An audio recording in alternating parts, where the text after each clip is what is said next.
16 minutes left. Ooh, a song about there being 16 minutes left in a game. We're getting very specific with these songs. I think they're starting. This is the last time to make Dad proud. If I don't, then he never will be. Hell yeah, he won the championship game. Again. I'm noticing right away that this movie is like much higher production value than the other two. I'm curious to see the budget on this bad boy, because this movie looks like they actually like lit it. The other two just kind of look like they set up cameras and started filming, but there's lights in this one. So now they're having like the biggest high school rager ever, and they expect us to believe that they're not insanely rich. I'm pretty sure this is in Troy's backyard. Hey Troy, great house, bro. Your room is way cool. Oh, thanks, man. Yeah. You were in my room? Well, yeah, I just took a picture. Yeah, just took a picture of your room, man. He's a secret agent for the IRS. He's like, how did your family get so rich? Oh, another top secret hiding place. You're the second girl I've ever had up here. Yeah, it is top secret. I couldn't even see it up there. Just looks like a regular tree to me. It's here we find out that while Troy is a shoo-in for the basketball team at U of A, Gabriella's already been accepted to Stanford. I sense a conflict in the movie. Troy's going to University of Albuquerque to play basketball, and Gabriella is going to learn how to create the singularity at Stanford. So they sing a song about cherishing the present moment. Did they like challenge themselves to make a song with no dancing in this one? They're like, what if we just sat for a whole song? Oop, now he's up. Oh, that was it. That was the whole dance. Nah, it doesn't work with this song. Juilliard is considering 4 of you for 1 available scholarship. Sharpay Evans, Mr. Ryan Evans, Miss Kelsey Nielsen, and lastly, Mr. Troy Bolton. What? Julie. Since when does that guy have a evil cackle? I mean, I was surprised too, but that guy threw his head back and squealed. Did he submit his name to Juilliard as some kind of evil plan to get him killed? They're trying to come up with some ideas for the spring musical, which I'm just now realizing they write every year. Like, they don't do a pre-existing musical. They write their own musical every year. All of you will create it. That's why in the first movie they call Kelsey the composer. She literally writes the musical. Isn't that crazy? But to get some ideas, Miss Darbus asks the seniors about their future. Your future. It's easy. It's U of A. Hoops all the way. Yeah. Miss McKessie. Is University of Albuquerque like a really good school for basketball? I feel like I've never heard of them before. All the basketball players are like, we gotta get to U of A, man. It seems like that's just like the closest college that has a basketball team. Meanwhile, Gabriella's going to Stanford, Sharpay's going to Juilliard, and they're like, I don't know, we can go play basketball down the street. For the record, the reason I've never heard of the University of Albuquerque is because it's a Catholic liberal arts school that actually closed in 1986. So I guess these characters live in some sort of alternate dimension where it stayed open and went on to become a basketball powerhouse. Mr. Bolton. Mr. Bolton. Yeah, All of a sudden, he doesn't know if he wants to go to Juilliard or U of A. See, he really never did care about Gabriella. He just wants to sing. Somebody just let this kid sing. Just tell him it's okay. Imagine having everything. Jeez, that song started so abruptly. No intro, no build up. It's kind of scary. Oh, this is a look into some kind of strange alternate future where Troy chose neither basketball or Juilliard and became a stalker. I want that to be how this movie ends. Troy choosing between 2 incredible futures, and instead he just throws his life away. It's like, I can't decide. I don't fucking know. Miss D said that there's only 1 scholarship. There's 2 of us. Wait, they're doing this to compete for a scholarship? Not even just a place at Juilliard? If I know anything about these two, it's that they can both afford to go to Juilliard. Why do they need to take the scholarship away from somebody else? Which one do you think I should wear? Well, I've never been asked to a prom, but this almost sounds like an invitation. Did she say she's never been asked to prom? What about last year? They were dating last year. Troy didn't want to go to prom with her. His dad was probably making him run basketball drills. The only place you're going, Troy, is downtown with the ball. Make sure you bring the ball. Time for another song about how much Troy and Gabriella love each other. There's already like two very sentimental songs between these two. They are really setting us up for heartbreak, I feel. And also just spending like an unnecessary amount of time being like, these two are in love, okay? Don't forget that they're in love. That way, when whatever happens, we're gonna all be sad, all right? So that way, when Troy picks U of A and Gabriella gets hit by a bus, it's gonna be sad. I think they're gonna end up going to the same college. They couldn't possibly end this entire series by being like, they didn't actually like each other that much. They're just gonna call it quits. Where's our clothes? Yo, Rocket Man. Why do I feel like they're about to haze these kids? You know, we weren't just given these lockers. We had to earn them. Right. Oh, they're definitely about to haze these kids. Now drink this entire bottle of Absolute. That'd be a crazy twist in this movie. Just a little hazing. Troy is not better than doing some hazing. Oh, I thought I heard you. I was just making some snacks inside. Are you guys hungry? Only if it's your brownies. I've had them. Bring those out here. Did you take me after school to check out that tuxedo?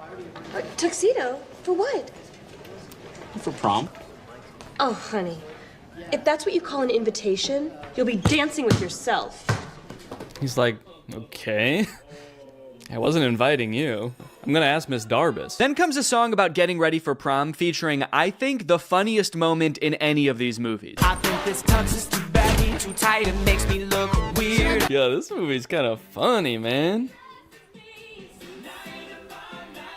Makes me look weird. Do I want classic or vintage or plaid? I like that they're like, should I wear plaid or ruffles or a really old suit? And it's like, no, you should wear, just go to Men's Warehouse and ask for a prom tuxedo. Should I wear the ugliest thing that you've ever seen? No, just go. Just tell them you're going to prom and they'll just give you the most generic tux you've ever seen. This reminds me of when I was a senior in high school and I was getting ready to go for prom, and I sang this song called It's Gonna Be the Night to Remember, and me and all my boys got dressed up in weird suits and danced around on the stage. This is kind of just like that, actually. Let's dance! Am I crazy, or is there like actually too much music in this movie? I feel like the plot is kind of moving at a snail's pace, because every 2 minutes there's a song, and it's like, here's what's going on right now.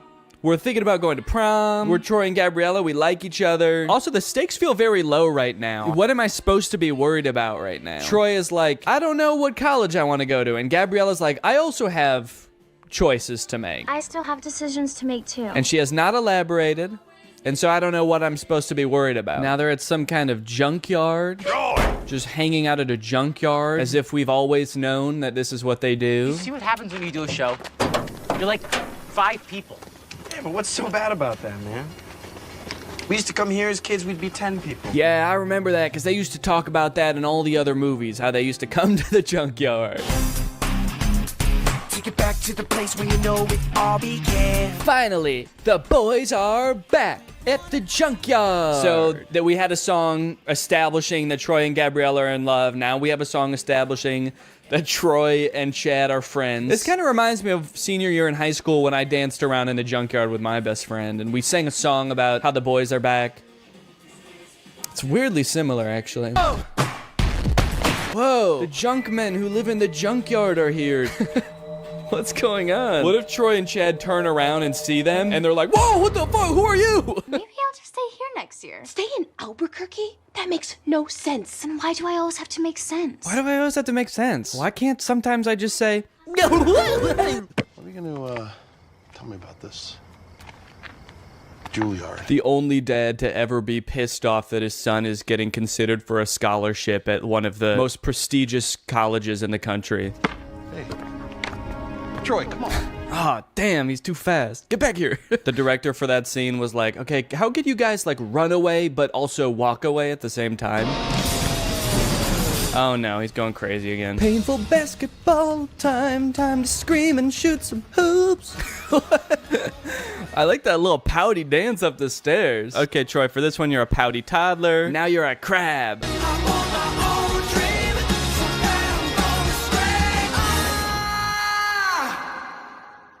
Man, he wasn't kidding.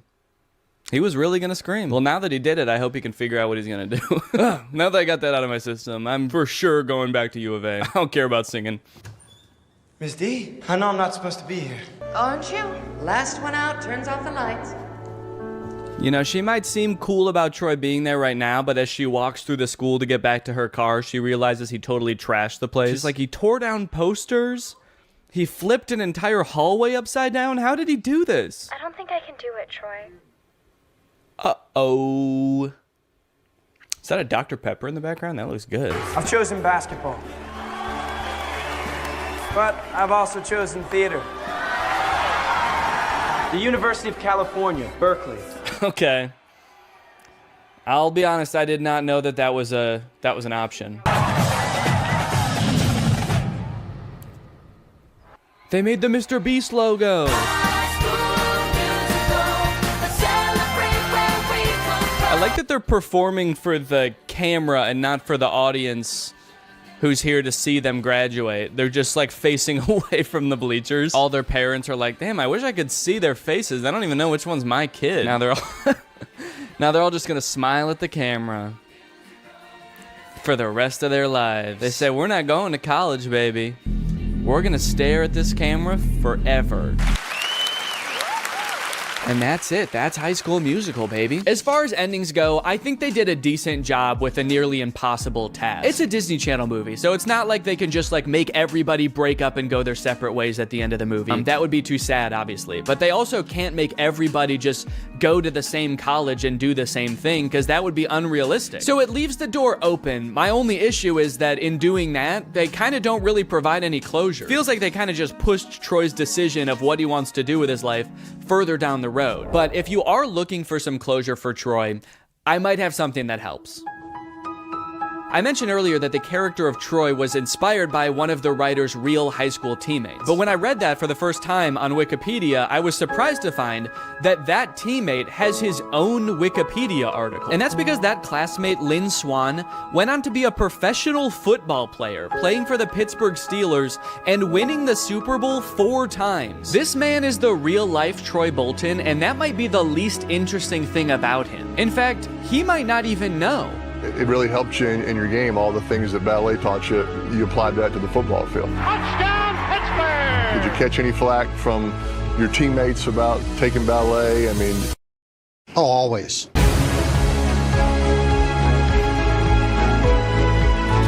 a gift from the guys. But I'll always remember a Hall of Famer who rose to the occasion each time.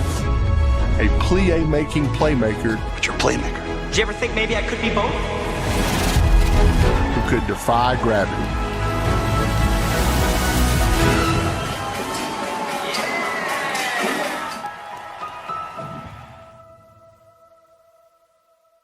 What's up, Greg? New technology truly fascinates me. A new gadget being introduced to the world has the potential to change the way we live, learn, and communicate. Or, more interestingly, it could flop and become a laughingstock of the internet. Which is why a few weeks ago, I was thrilled to discover the unveiling for a project called the Humane AI Pin. This might be the worst product presentation I've ever seen for one of the strangest products I've ever seen. Apparently, Humane AI is a new tech startup founded by 2 former Apple employees and current lovers, Imran Chowdhury and Bethany Bongiorno. Their mission is building innovative technology that feels familiar, natural, and human. Okay, first thing that's sticking out to me is that none of those words were useful. Also, do I really want my technology to feel more human? I've never wished my MacBook to be more fleshy. Also, Humane AI is such an unsettling name for a company. I'm sorry. You lost me right off the bat. I feel like the only times I ever even hear the word humane is when we're talking about like factory farming or something. Don't worry, dude. When this AI takes over, it is going to be super humane in the way it slaughters us. It will not violate the Geneva Convention, unlike other AIs, Siri. All right, let's go ahead and watch the product presentation and let's see if you think it's as weird as I do. Welcome to Humane. Thank you. This is the Humane AI Pin. Cool. It's a standalone device and software platform. So the intro does have a very threatening aura about it, doesn't it? The sterile white room. They're both so serious and they're unboxing a mysterious device. I feel like I'm about to be tortured for information. Oh. What is that? This is the Humane AI Pin, and it is the last thing you will ever see. It's a standalone device and software platform built from the ground up for AI. Okay, so it's some kind of mobile device. It's built from the ground up for AI, and I'm very excited for them to tell us what that means. It comes in 3 colorways. Okay. Got Eclipse, Lunar, and Equinox. Those are not colors. There's 2 pieces, a computer and a battery booster. Now, the battery booster powers a smaller battery inside the main computer. Okay, great. What does it do? And this is how we achieve our all-day battery life. Oh, great. It's got all-day battery life. That way you can spend all day. There are no wake words, so it's not always listening or always recording. In fact, it doesn't do anything until you engage with it. Okay, thank God. So it doesn't record me. That's good to know. For a second, I was worried that it almost had one feature. Who is this for? What kind of person needs to hear about what colors a device comes in before they'd even consider hearing about what it actually does? Also, 2 of the colors are black.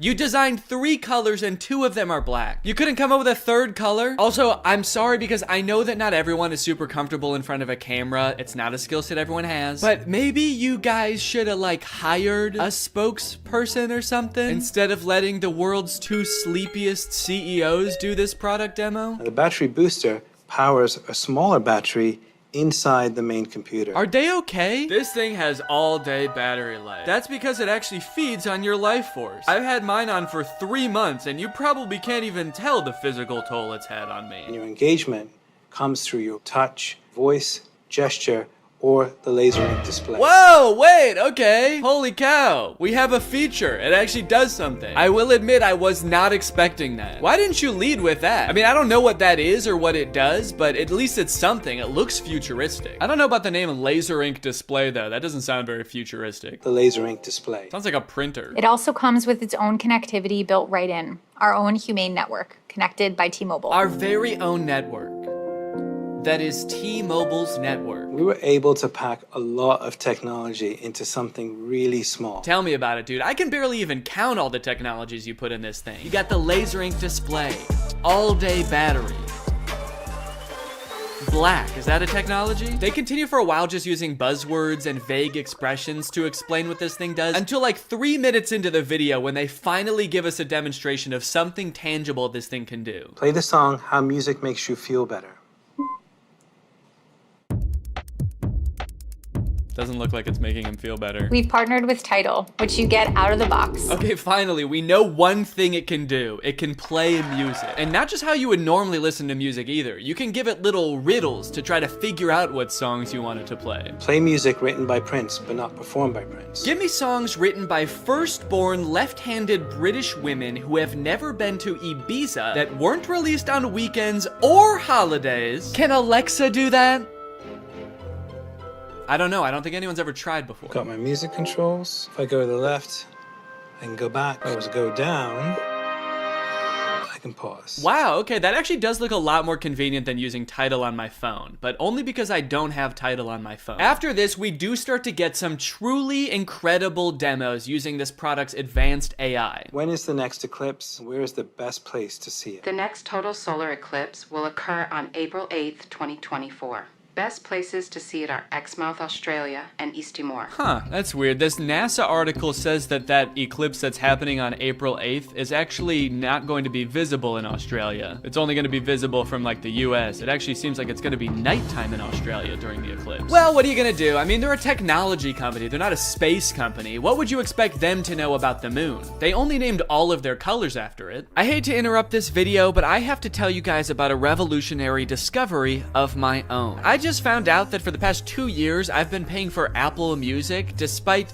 not having any recollection of ever signing up. I don't use Apple Music, but nevertheless, I've paid them like $200 without ever even having used their service. I think this is a pretty relatable issue in this age of subscription services. And something like this could be happening to you too, but luckily, today's sponsor, Rocket Money, is here to help. Rocket Money is the personal finance app that helps you cancel subscriptions, lower bills, and manage your money better. Rocket Money is super helpful with things like my recurring Apple Music charge, because not only does it help you identify recurring charges, it also helps you cancel them. You can actually cancel subscriptions right within Rocket Money's app with just a couple of taps. You don't gotta worry about navigating the service's own website. You don't gotta worry about pesky customer service calls. Here's why I think this is gonna work for you, because Rocket Money has saved its customers an average of $720 a year, with over $500 million in canceled subscriptions. So to save more and spend less, join the over 5 million members using Rocket Money today. Go to rocketmoney.com/Danny or click the link in the description to get started today for free. And you can also unlock even more features with premium. That's rocketmoney.com/Danny to get started for free.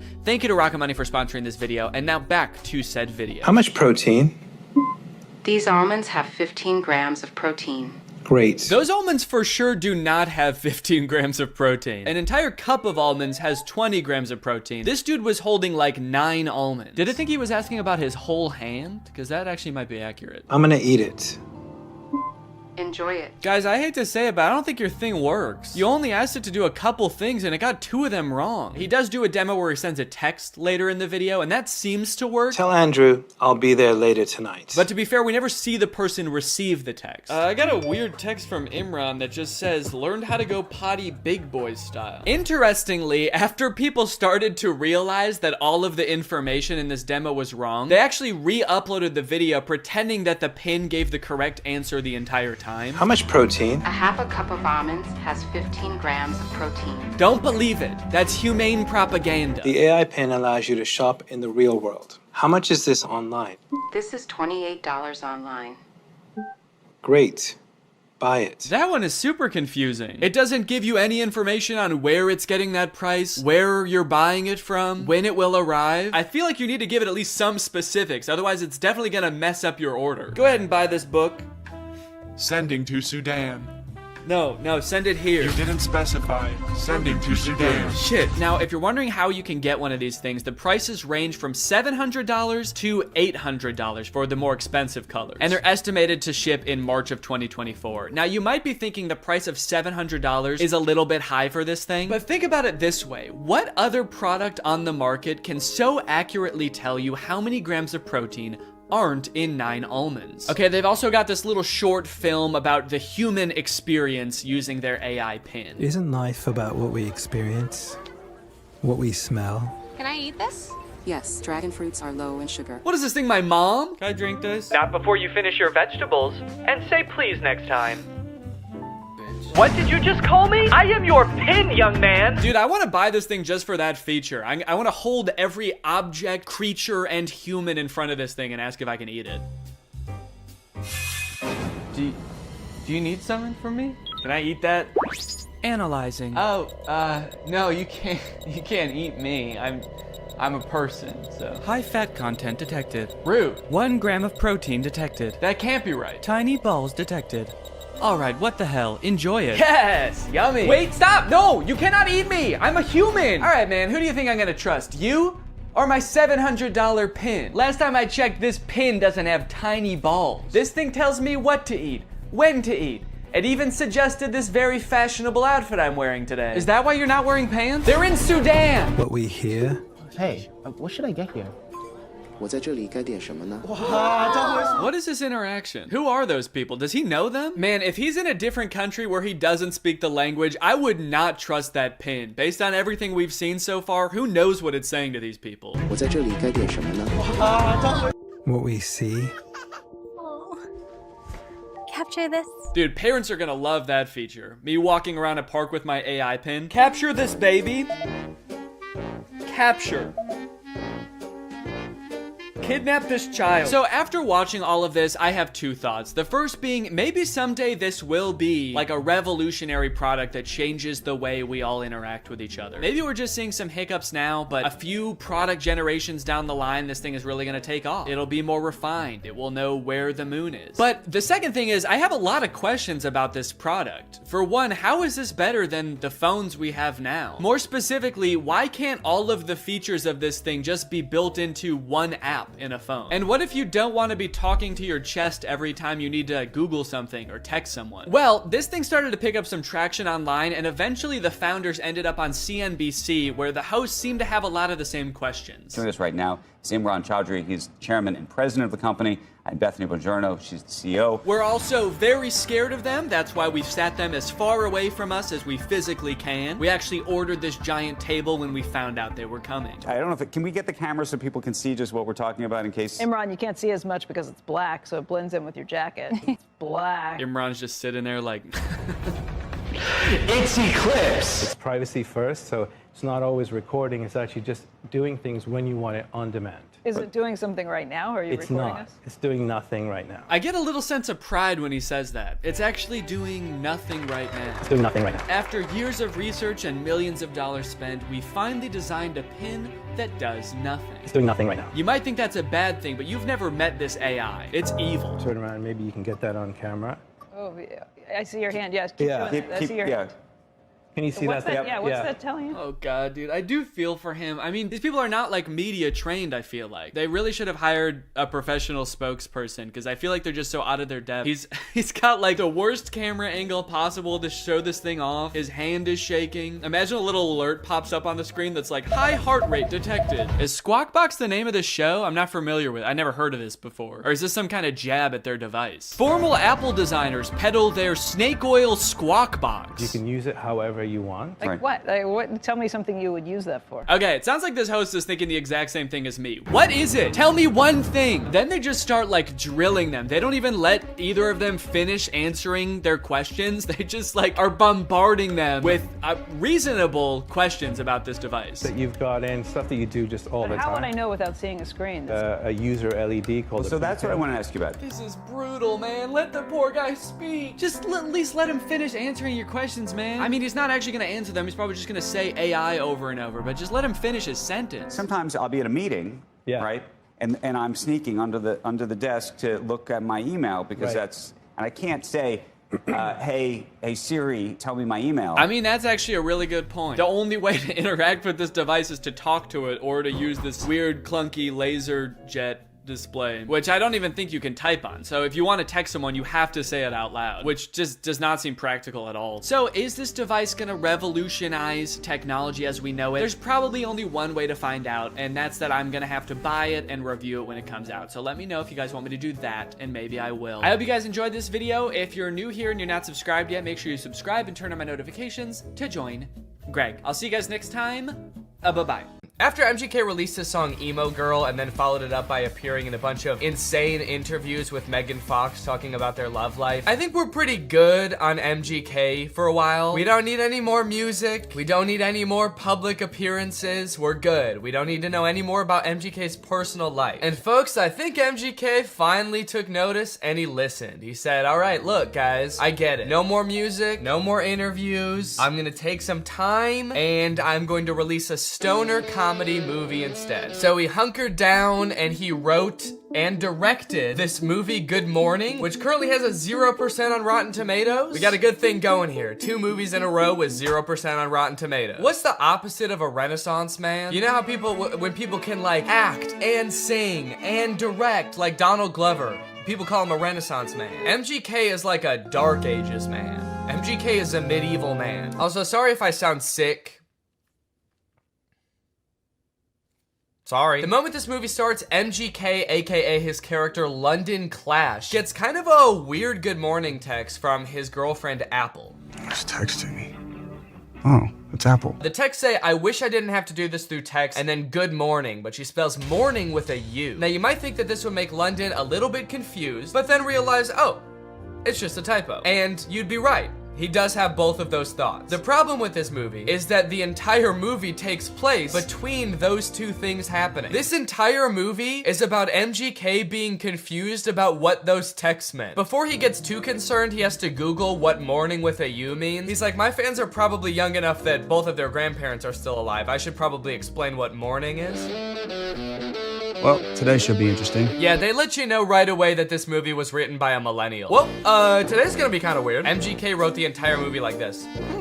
So this just happened. Yeah, so the conflict at the beginning of this movie is that London thinks that Apple is breaking up with him. That text was a breakup text. Sorry to have to do this through text, good morning, as in like happy morning our relationship? What kind of person is Apple that he assumes the text good morning means have a good time with your depression now? Look, this relationship isn't working. We're just growing apart. I just feel like you need to have a happy morning now. A happy grieving to you, good sir. When they introduce this character, she better be like wearing a top hat and carrying around a cane. It's gonna make a lot more sense when that happens. Good morning, good morning.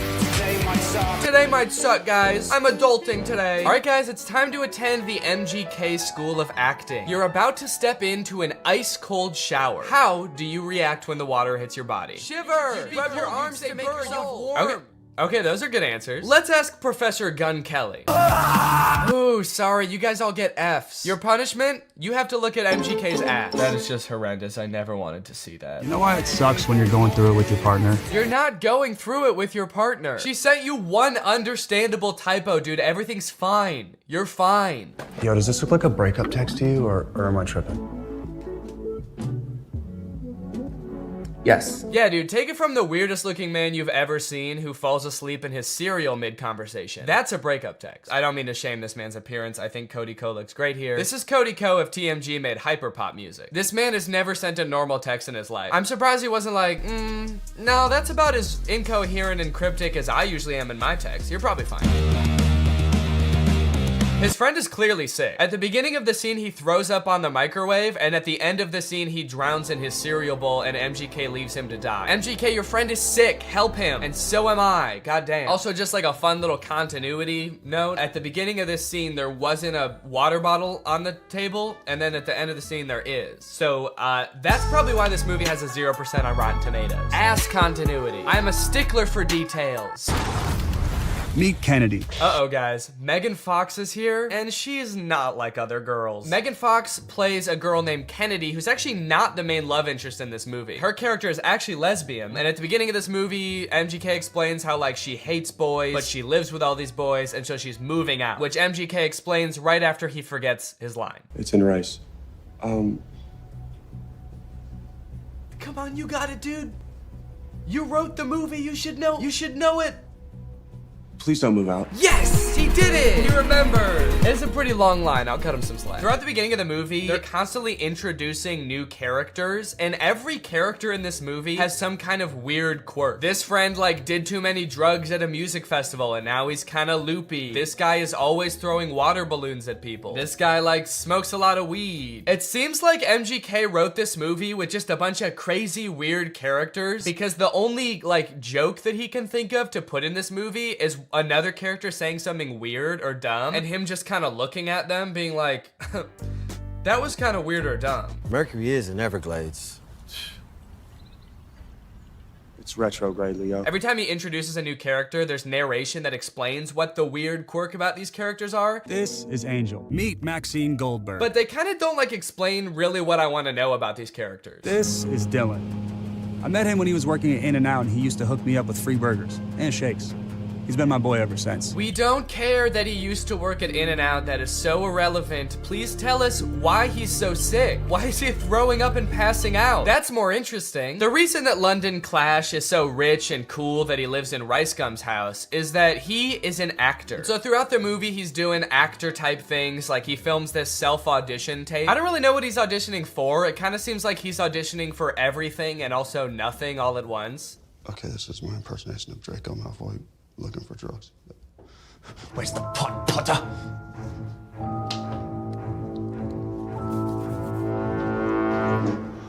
I don't like Draco very much. Honestly, this scene is pretty sad. I felt bad watching it. They don't explain what he's supposed to be auditioning for in this self-tape, but whatever it is, Jake Novak has a better chance of getting the role. I want to be the next SNL cast member. Now here's where the movie prevents the second conflict. That's right, this movie has two conflicts. The first is he gets that text with the typo, but the second is that today he has the biggest audition of his career. And no, it wasn't that self-tape audition. I guess they just kind of threw that in for goofs. He's auditioning to be the next Batman. I'm still waiting to hear from my agent about this Batman role. So, throughout the movie, London is faced with two equally important problems. The first, he has to prepare for the most life-changing, career-making audition of his life. And the second is that he's having a little bit of trouble getting a hold of his girlfriend. The stakes can't get much higher than this, folks. But Danny, can't he just prepare for the audition and then try to get a hold of his girlfriend later that day or tomorrow at the latest? No! They could be dead tomorrow. Especially that one guy. He could die any second. They have to do both of them today. This movie kind of feels like a Lele Pons YouTube skit from like 2017, but instead of like 10 minutes long, it's an hour and a half long. From the sound effects to the uncomfortable silence between every spoken line in this movie. Why would you give me goat milk? I watched an interview. You said you like goat milk. I can't tell if they're using the awkward silence for like comedic effect to like really hammer home that like, these guys are kind of weird. Or if the silence is more just because nobody knows their lines very well. There's another option that they added in all these pauses in the movie because we're supposed to be laughing at the things that they're saying in the movie. So they added in nice little pauses for us to laugh. She left with the dude? A buff dude. And they had bags. And yes, they left together. In fact, it kind of feels like, have you ever seen people who have edited The Big Bang Theory so that it doesn't have the laugh track to show how like bad all of the jokes are? Who are you? Oh, I'm Denise, the new assistant manager. That's kind of what this movie feels like. Are your eyes all watery? Because I'm high. That's way better. Bazunga. It's so fitting that this movie feels like a bad YouTube video from 5 years ago, because I'm pretty sure they filmed this at Rice Gum's old house. Did something happen in that house? Is there like a curse? 100 years ago, one of Hollywood's earliest YouTubers died in that house, and now all the content that's created there is cursed to be mad disappointing. Okay, so now they got to investigate what's happened to Apple. London's phone is broken, so he can't contact her, so the only thing he can do is go looking for her. So he goes to the last place she was seen and talks to Pete Davidson. Did you see Apple? Yeah, she was just here like 2 minutes ago. Did she say where she was going? You know what? She did. She actually... No, are you fucking crazy? You guys never talk to me. I mean, the only reason you know my name is because it's on my name tag. Right there. B-E-R-R-Y. Barry. Pete Davidson feels like he's not really invested in this movie at all. He breaks the fourth wall a little bit too much in this movie. He reads his name tag like he's making fun of the fact that it doesn't say Pete Davidson. He's like, Barry? That's not my real name. My real name's Pete. It's funny because I'm very clearly Pete Davidson and not some guy named Barry who works at a valet stand. There's also a scene later on in the movie where he looks directly into the lens of the camera. I think they could have cut that out. Well, talking to Pete Davidson, sorry, Barry. It's just so funny that he's pretending to be Barry. Talking to Barry didn't get him any leads, so I guess that means now it's time to go to his audition. No, sorry. Sorry, he breaks into Apple's house to find clues? Find clues, please. Find clues of what? What might she have left lying around that would indicate whether she made a typo this morning or not? They find a bag of her fingers? She was missing her fingers this morning. That's why she fucked up the tags. Oh. We should probably call the police, right? I'm not breaking into my girlfriend's house.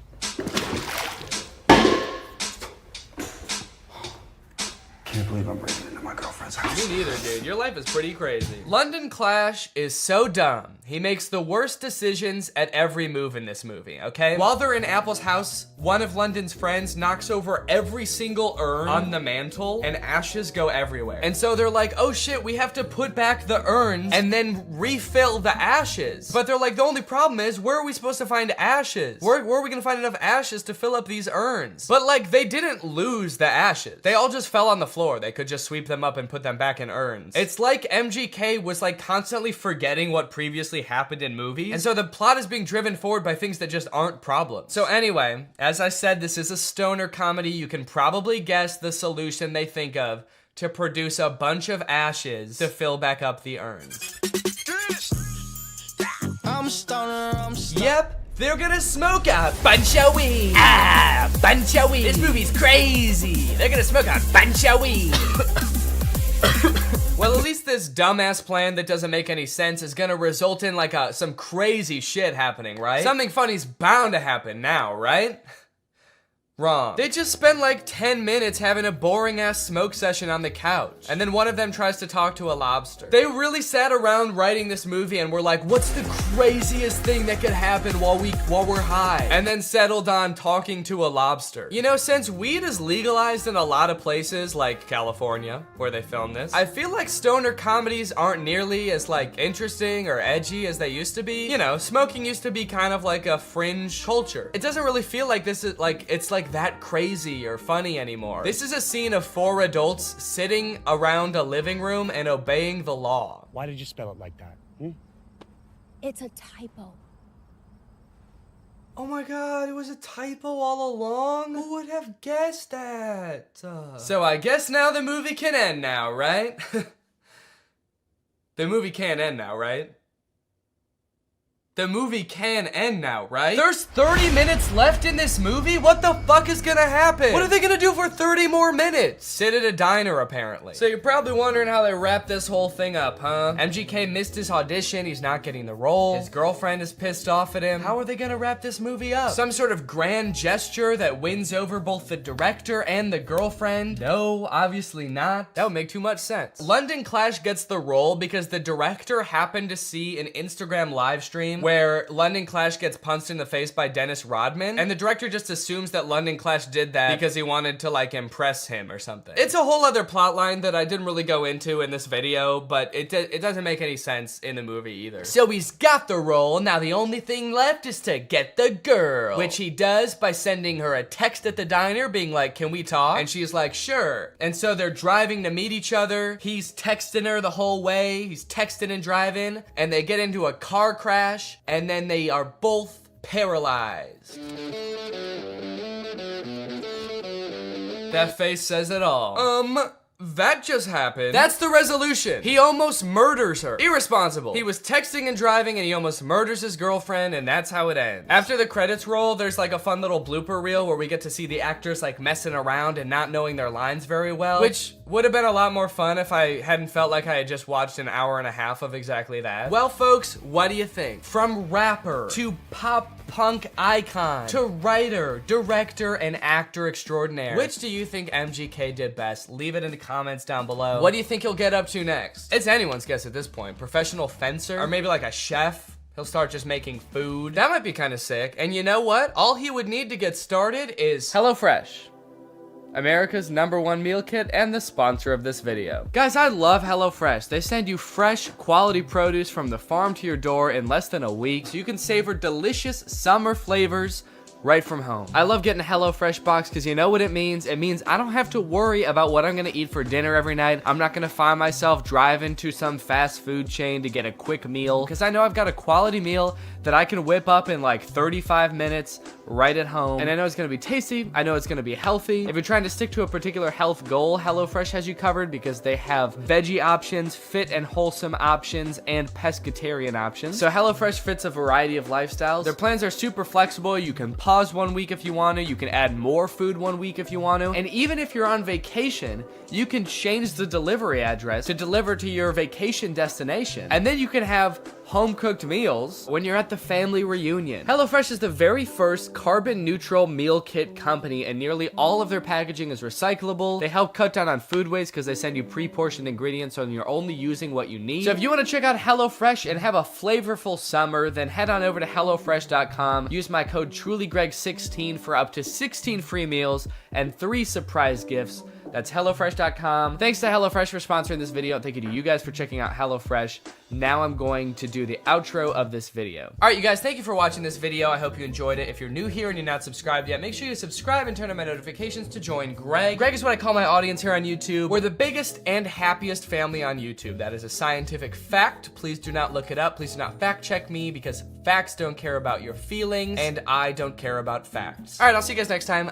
Bye. Hello, Greg. Why are movie studios making bad movies on purpose? I swear to God they are. I'm sure most of us by now have seen clips from the new Pinocchio movie. Father, when can I leave to be on my own? And that had me pretty skeptical, honestly. You're trying to tell me they made it and they were like, the main selling point of this movie is that it will be good? No chance. And now I've recently seen people talking about this movie Marmaduke. It's about a cartoon dog voiced by Pete Davidson. It has 0% on Rotten Tomatoes. I've watched it and it is is in fact the worst movie you'll see this year. And it just really seems like they're trying to make bad movies on purpose. This movie is just heinous. It feels like Netflix just like fed an AI a bunch of scripts of bad movies until it spat out Marmaduke. This movie is not good at all. I think it has zero redeeming qualities, actually. There's nothing good in this movie. I would even give it a negative score if I could. I like that I said that as if there's something stopping me. I'm my own entity. I'm not limited. I don't have a boss telling me I have to give it a positive score. I'm gonna give it a negative 6 out of 10.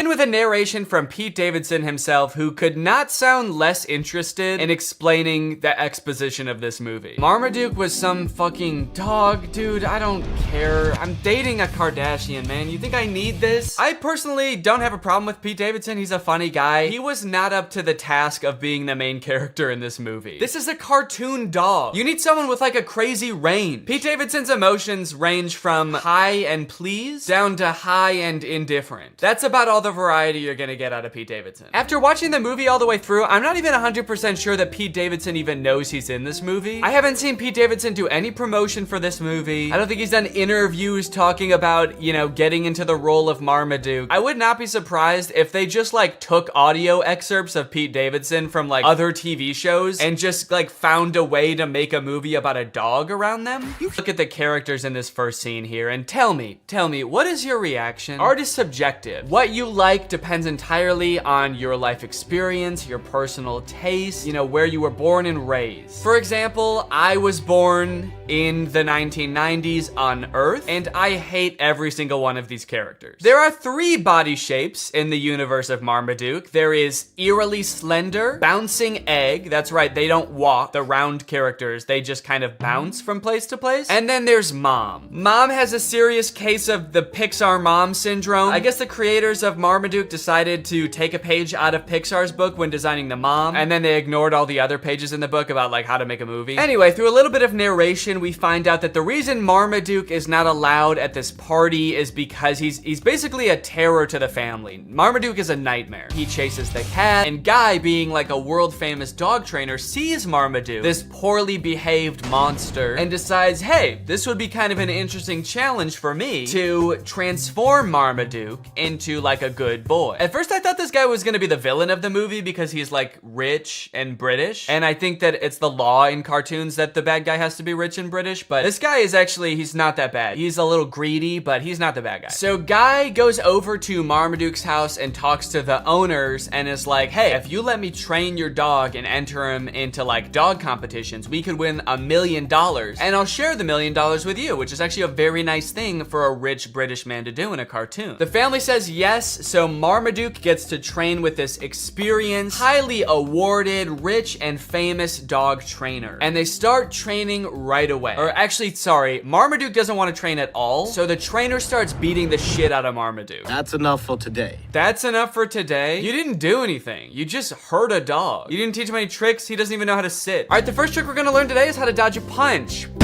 Okay, it looks like you didn't get it today, but we'll try again tomorrow, okay, buddy? Anyway, I guess after showing Marmaduke how violent he is and all of his like cool martial arts skills, Marmaduke is like, wait, actually maybe I do want to get trained by this guy. And they make it seem like it's because like Marmaduke is so impressed. I personally think it's because Marmaduke is so scared. He does agree to finally be trained. So cue Marmaduke getting trained montage. Or sorry, Marmaduke getting tortured montage.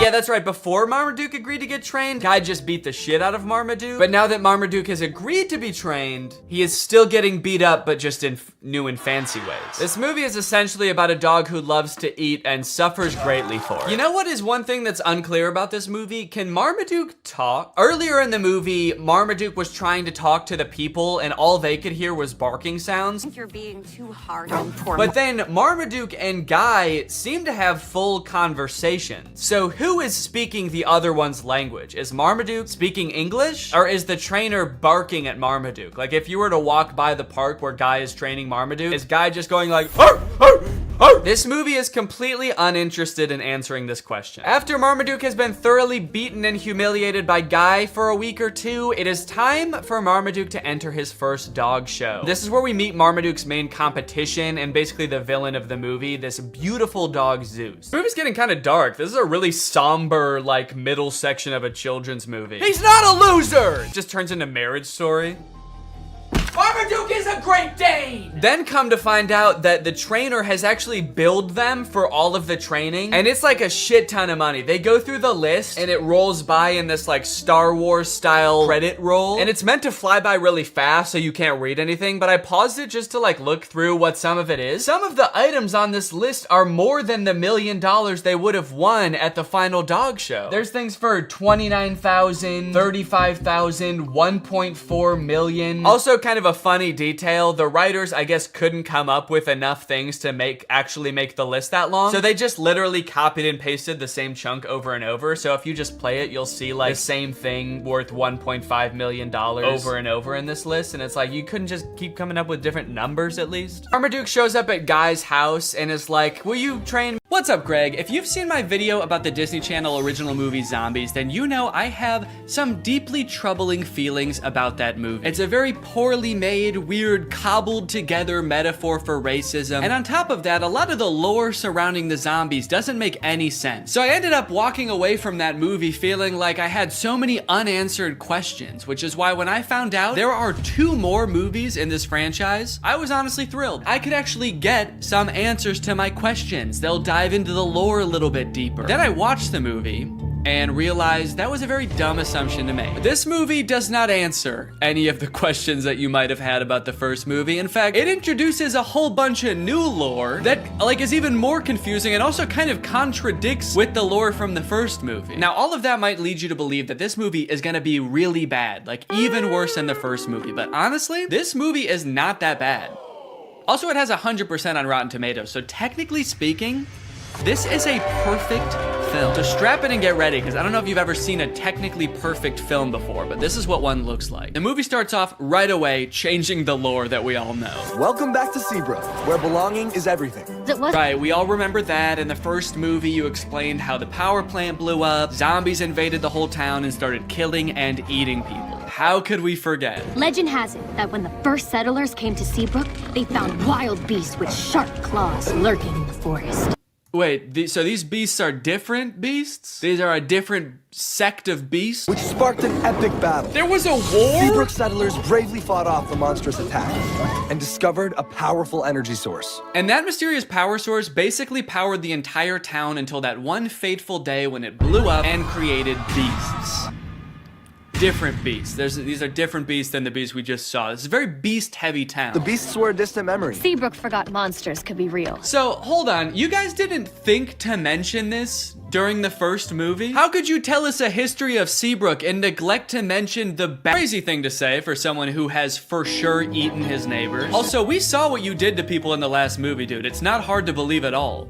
I'm still scared of you. Then we check in on Addison, who you may remember from the first movie by her platinum blonde hair that for some reason in this universe makes her some kind of sick, disgusting freak. That's Cheer Captain Bucky. My cousin. My cousin. It's here at Cheer Camp we learned 2 things. First, that story about the werewolves is kind of a legend, and no one's really sure if it's true or not. Cheerleaders are having fun at Cheer Camp. Zombies are entering all facets of normal human life. Zed's dad has even been hired as the project manager to demolish the old power plant, which I'm sure will have little to no consequence in this story. The message of the song is undermined a little bit when the Cheer Captain Bucky launches an underclassman into the air with a high-powered water bazooka called the Buckzooka. Just a little bit of playful hazing, I guess, for the underclassmen. Oh, you want to be a cheerleader? How about some internal bleeding? That's hazing, baby. Nobody joins an organization that I've already joined and gets away with it. And while I do wish someone would rush this poor girl to the hospital, I do have to admit, the song does slap. The music in the first movie sucked in my opinion, but the production quality of not just the music, honestly, but the whole movie is way better in this one. Probably as a result of the success of the first movie. The first one was very popular. So they were like, look, this next movie, you know, it's not gonna make any sense, but it's gonna look fantastic. The lighting on that girl as she flies. Just hoping that Zed will write to her while she's at cheer camp. They have a bit of a love connection going on, as you'll remember from the first movie, but Addison never will get those letters because the older cheerleaders are shredding them and turning them into pom-poms for the underclassmen to use. Addison, I hate to say it, I don't think these cheerleaders are teaming up to make progress with you. I think they're conspiring to ruin your life. On the way home from cheer camp, love is in the air. Cheerleaders are asking each other to prawn. Yes! I got invited to prawn! Which is Seabrook's version of prom. Their mascot is like a shrimp or something, so I guess that's why it's called that. And for the first time this year, zombies are allowed to go to prawn. Bree is actually hoping that Bonzo will ask her to prawn. Waiting to attack. They jump to the conclusion that the werewolves want to attack them so bad. Addison leaves the interaction totally unscathed. They didn't do anything to her, but the whole town, even the zombies, are like, ooh, the werewolves want to kill us so bad. We better kill them first. And eat them. Typical zombies. So the leaders of the town decide to reinstate all emergency monster laws. All anti-monster laws are reinstated. This sets up one of the big conflicts in the movie because, as you know, Addison wants to go to prawn with Zed, but one of these anti-monster laws is that zombies aren't allowed to go to prawn anymore. Zombies can't go to prawn.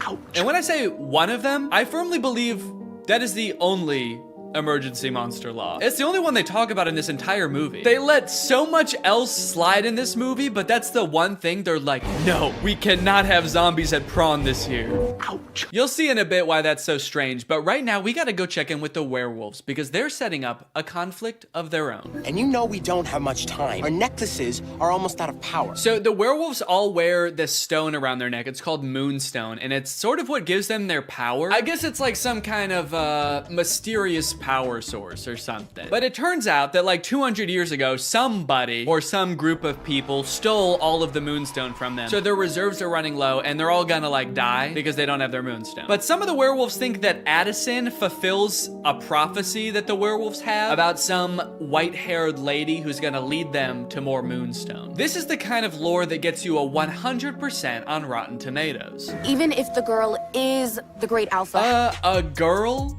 The great alpha? I'll believe it when I see it.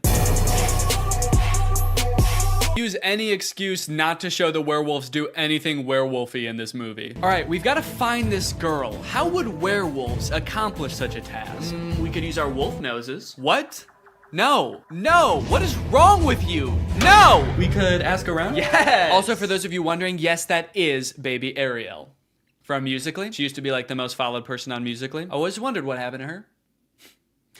Guess she lives in the woods now. We find the girl, and if she's the great alpha, she'll tell us where the Moonstone is hidden. We go in the morning. We go tonight. That's right. They're not gonna wait around. They have to go tonight. So they march out of the Forbidden Forest, down the streets, and into Seabrook High, singing about how they own the night. Then they open up a vent and crawl into it, and they wait until morning. So kind of seems like they didn't really need to go at night, did they? They all file into the vent so dejectedly. They're like, maybe we should have researched what this place is. I guess we don't know what a school is. They're not here at night. Imagine they accidentally went on like the last day of school before summer. A janitor finally comes in after 80 long days and finds 20 dead werewolves in a vent. That day at school, Bucky and Zed both decide to run for class president. Zed because he wants to reallow monsters to go to prawn, and Bucky, I don't know, he probably wants to like divert more of the school's funding towards an unmanned drone for the cheerleading team. But then, suddenly, well, that's obviously not allowed. You guys were about to kill them. And also, the emergency monster laws are in effect, and there's definitely one forbidding such things. Technically, the Forbidden Forest is within the school district. What? So, welcome to Seabrook. What? Wow, guys. The emergency monster laws are working great. No, you did so good. You did such a good job. They were so close to killing you, and they only stopped because they found out Bonzo's not allowed to prawn. So, good rule. So just like that, the werewolves enroll at Seabrook High. And wait a minute, All of the werewolves look the same age. Are they all teenagers? Or are some of them like 80 years old? Are some of them babies? And how does that work in dog years? Are they going to classes? I don't even know if they know how to write. They're not gonna be able to find the moonstone. They're gonna be too busy failing all their classes. So Zed is worried about Luke. Okay, at this point in the song, they're just having fun with it, man. They're just splashing around. I don't even think they're trying to convince the mayor anymore. He's not even in that part of the power plant. He's just standing alone in the main entrance now. You can hear music just vaguely echoing through the plant. Okay, I get it. I think I figured it out like 20 minutes ago, guys. Okay, so I've got good news and I've got bad news. The good news is they decide not to blow up the power plant. Stop the detonation. The bad news is the demolition guy accidentally does it anyway. Well, shut it off. I can't. And also, Addison finds out she's actually not a werewolf. And that is Zombies 2. And now it's time to talk about our sponsor. This video has been sponsored by...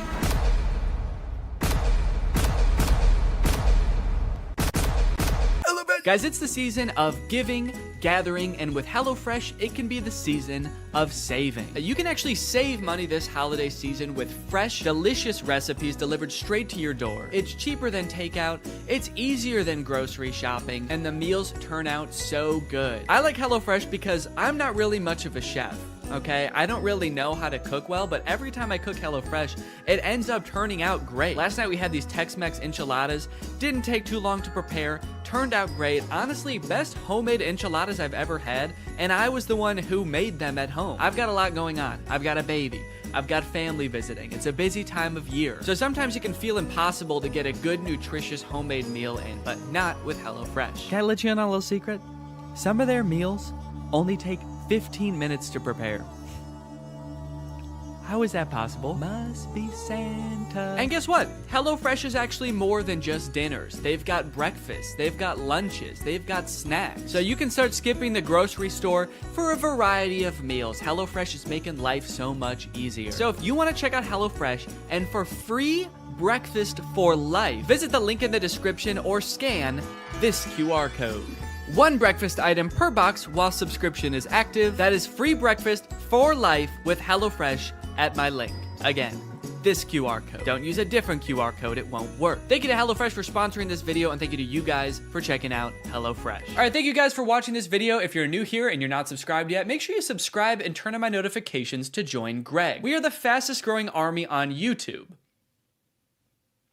Do not look that up. I'll see you guys next time. Bye-bye.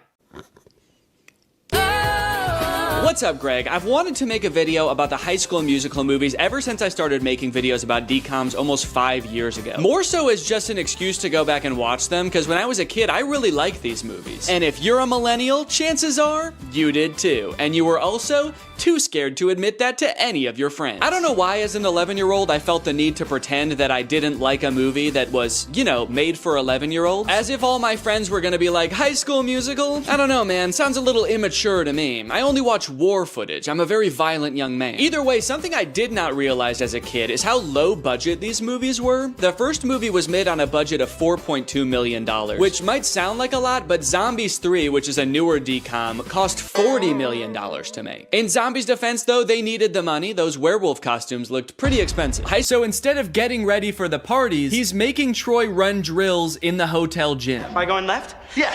He looks middle, you take it downtown. Well, Troy, it's New Year's Eve. You know what that means. That's right, Dad. I might finally get my first kid. Fake right! Take the ball downtown! Troy's mom comes to get them for the party, and Troy asks if he can have one more basket with all of the confidence and swagger of a real high school jock. Come on, one more. One more? Just one more basket, please. Troy shows up to the teen party and is immediately yawning his face off. All right, hell yeah. This is clearly a popular jock who knows how to party. Somehow, despite being the two most bored people at the party, the Spotlight chooses Troy and Gabriella to sing karaoke. But to the Spotlight operator's credit, they actually do crush it. They both get up there and they're nervous at first, but then all of a sudden, Troy's voice, it's like it changes almost, actually. It's like his voice changes from his voice to like a professional singer's voice. Because that is what happens, actually. Living in my own world. Now who'd have ever thought that I think this might be like the most well-known High School Musical trivia, but for the vast majority of the first High School Musical movie, it's not Zac Efron's voice singing. He had a voice double. His name is Drew Seeley, and he never appears on screen in the movies. He also apparently didn't even realize how big of a movie High School Musical was, and forgot that he had done the vocals for the movie until it came on the TV while he was working a shift at P.F. Chang's. Apparently he tried to convince his coworkers that it was really him singing in the movie, and no one believed him. It's kind of funny because the whole point of the movie is kind of like, hey, basketball guys can sing too if they wanna. But not this basketball guy, actually. You don't want to hear this basketball guy's voice. So they crush the song. They're so romantic. I should say something romantic. I gotta go find my mom. And then she vanishes. And he never sees her again. That's right, you thought the movie was gonna be about Troy and Gabriella? Nah. No, the rest of this movie is about Troy and Viking Boy. Flash forward, Troy returns to his high school, East High, where he is seemingly a god amongst men. And then, actually, I don't remember this scene.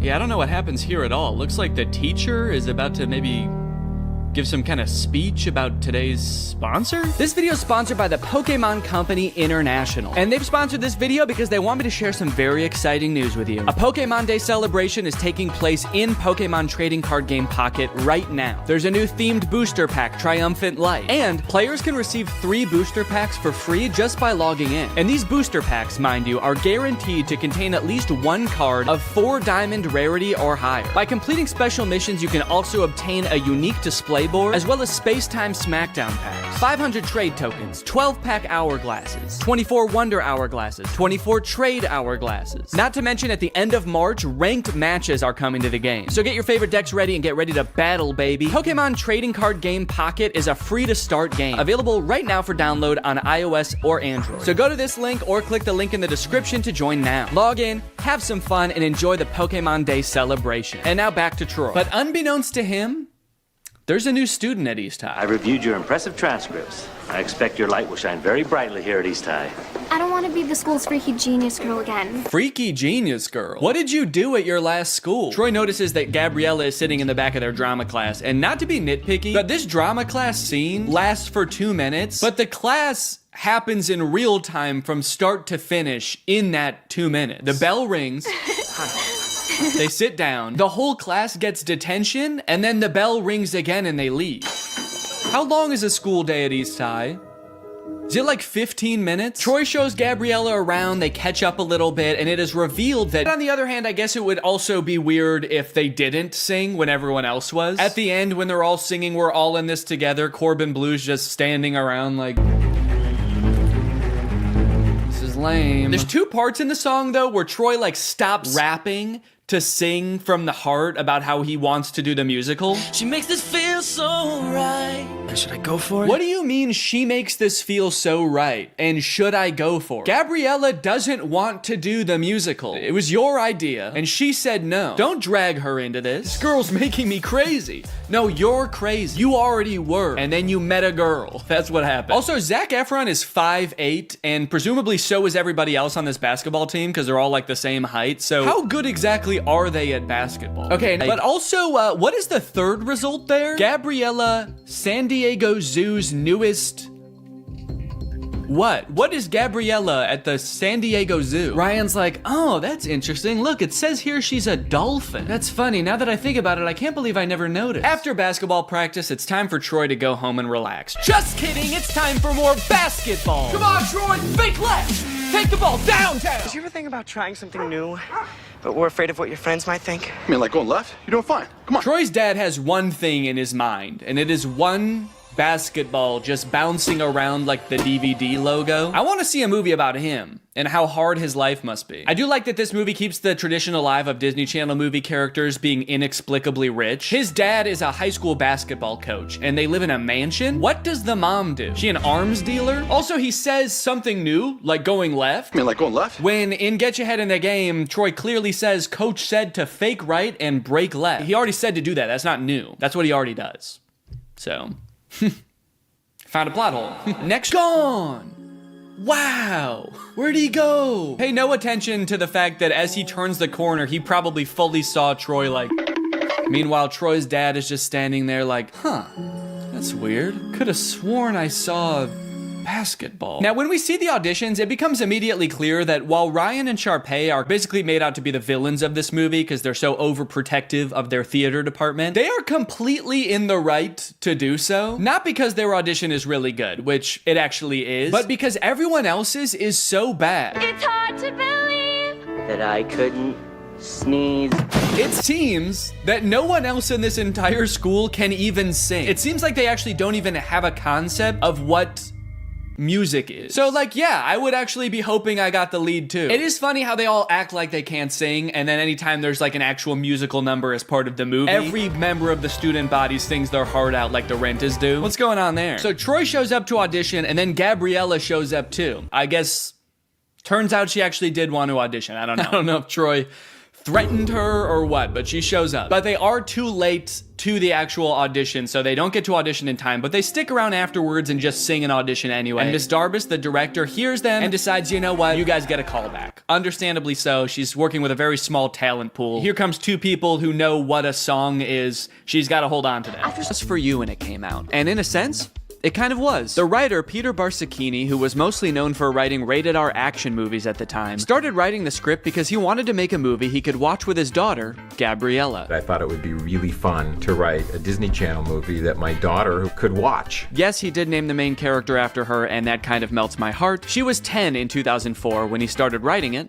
And so was I. The story was actually inspired by his own high school experience, when one of his basketball teammates confided in him about his love for ballet. Decades later, Peter thought, wow, that's actually the perfect plot for a kid's movie. Or, no, actually, that's too far. They could do the musical, but only if it's because they want to sing with a girl. Anyway, it's time for another song about how basketball players shouldn't sing, sung by, you guessed it, the basketball players. Really never did think of that. Because this whole singing thing is getting in the way of Troy's basketball responsibilities, his team decides to get together with Gabriella's friends to try to break the two apart. The plan consists of getting Troy to badmouth Gabriella by listing the names of basketball players who went to their high school 20 years ago? Spider Bill Natrine, class of 72. Sammy Slamma Jam. And you want to know the crazy thing? It works.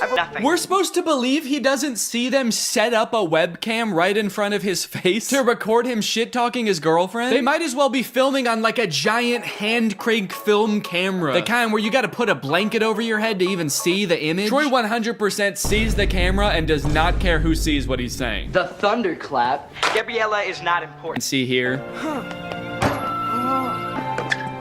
The pain is manifesting itself in Troy physically here, as he can't even shoot a basket without experiencing immense physical trauma. Aren't basketball players supposed to be good under pressure? Especially the captain of the team. Seems like this whole movie we've seen nothing short of the psychological unraveling of Troy because he sang with a girl one time. Hey, we just had another team meeting. We just had another team meeting, man, and we just wanted to say, we forgot about JJ Buckets Jenkins, class of 1984. Does that change your mind? So later, Troy sneaks up onto Gabriella's balcony, again, huge house, no explanation, to try to win her back.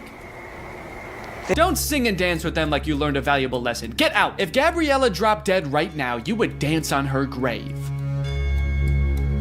And that's High School Musical 1. Many people lovingly remember Little Viking Boy from the first High School Musical movie. And while he rocketed to stardom in the wake of the first movie, his troubled life and fall from grace has been the subject of many concerned Twitter threads in the 19 years since. Do you know why I pulled you over today, sir? Huh? I said, do you know why I pulled you over? You're all over the road. Huh? All right, you want to play tough, asshole? That's fine. Huh? All right, step out of the vehicle, take off that helmet. No, I can't take this off. It's a birth defect. It's part of my body. Are you drunk? I don't know, huh? Let's think about that. Does crack get you drunk? Let's think about that for a second. Let's all think. Does crack get you drunk? After 15 DUIs and 3 counts of kidnapping exotic animals, Little Viking Boy was sentenced to life in prison. Authorities claim that it's here he became head of an extremist religious cult. His followers helped him escape in 2023, and his current whereabouts are unknown. Although he does occasionally post to Instagram to frantically proclaim the end is near or post a brand deal. Every morning I wake up and I drink 6 bangs. High School Musical Musical premiered to 7.7 million viewers, a record that has only been broken a handful of times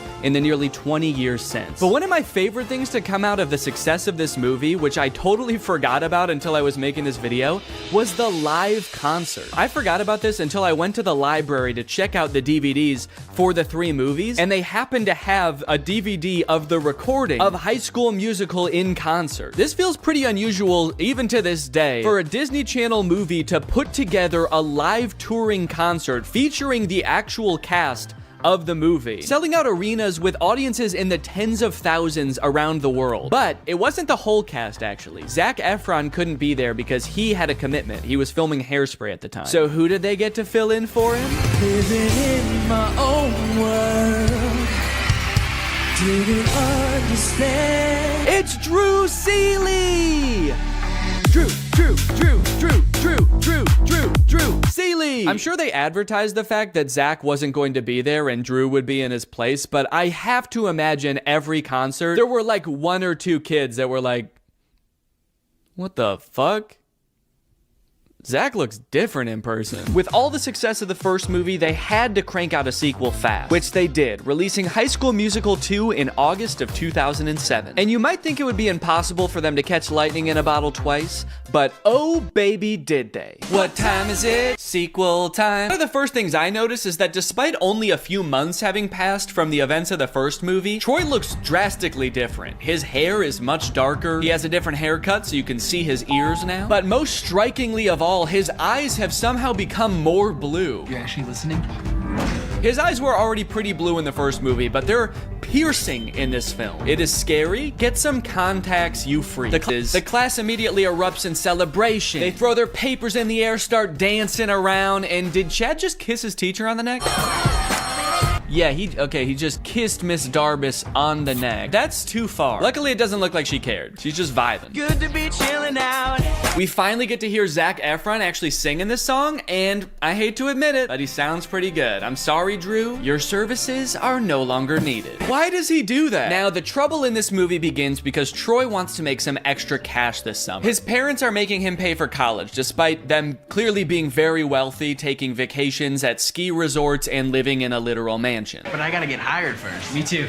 I'm saving up for a car, so I can take that little hottie on a proper date. You can't see it, but he's actually not talking about that girl in his grade. Miss Darbus is just standing right outside of frame. This post-workout scene has a lot of gems, like Mr. Bolton's insanely long shorts. Dude is criminally insecure about his knees. Also, Troy about to drink from an entire gallon of milk from the fridge. And then he gets a phone call revealing that his ringtone is "Get Your Head in the Game." Uh-oh. Is that a real song in this universe? So in the first movie, it seemed like Sharpay might have had a little crush on Troy, but in this movie, she's got a big crush on Troy. She's like, he's the most popular guy in school, and I think I'm the most popular girl in school. It's a match made in heaven. So she pulls some strings at her family's country club to get Troy a summer job there. The only catch is Troy requests to get like the entire school hired, and somehow that works. So Troy shows up, pretty girl who loves to hip hop dance got a job there. You got Vanessa Hudgens stunt double working there. Mrs. Montez, it would seem your lunch break does not start for 3.5 minutes. In order to keep the conflict of this movie moving along, they have to make it seem like because they are just kids. So some of the insane demands that their job is asking of them is just like, hey, can you show up to work on time and make sure you clock out at the end of your shift? And the entire student body of East High is like, we're in prison! They're not gonna pay us until we provide a service? What kind of dystopian universe is this? Mr. Fulton is 100% correct to be strict, by the way. Several times throughout this movie, he catches them doing things they're very clearly not supposed to be doing. If I was a basketball recruiter and I saw that championship game, I would be more concerned about being at the same time to watch this and come back and win the game like nothing happened. And then also how they all sang a song after that. That's what I would be concerned about. But yeah, I'm sure he played well too. You know, between the two of us here, we pull a little weight over at the school. Time flies when you're having fun. I'm not really sure what prompts that reaction. They're like, you know, we could do a lot of great things for your future. We really want to help you, Troy. And he's like, I don't know. I'm getting the fuck out of here, guys. See ya. If that were Mr. Bolton there instead of Troy right now, he'd be barking like a dog. Pay's dad let me play a few holes and then invited me to dinner with some U of A alumni. Really? Oh, wait, Troy's dad is fixing up a car. Look, he has other hobbies. Good for him. Granted, he is propping up the hood of the car with a basketball, and there's more basketball and hoops in the background. And I do kind of feel like if we could see what he's working on, there would just be 5 basketballs where the engine is supposed to be, but it's a step in the right direction. Troy's dad, surprisingly, is all for Troy going for the basketball scholarship. Nothing wrong with keeping your eye on the prize. And that's great. I totally agree with that. Troy should capitalize on these opportunities he's been given, but he should try to make his girlfriend and his friends a priority too. However, that is not what Troy does.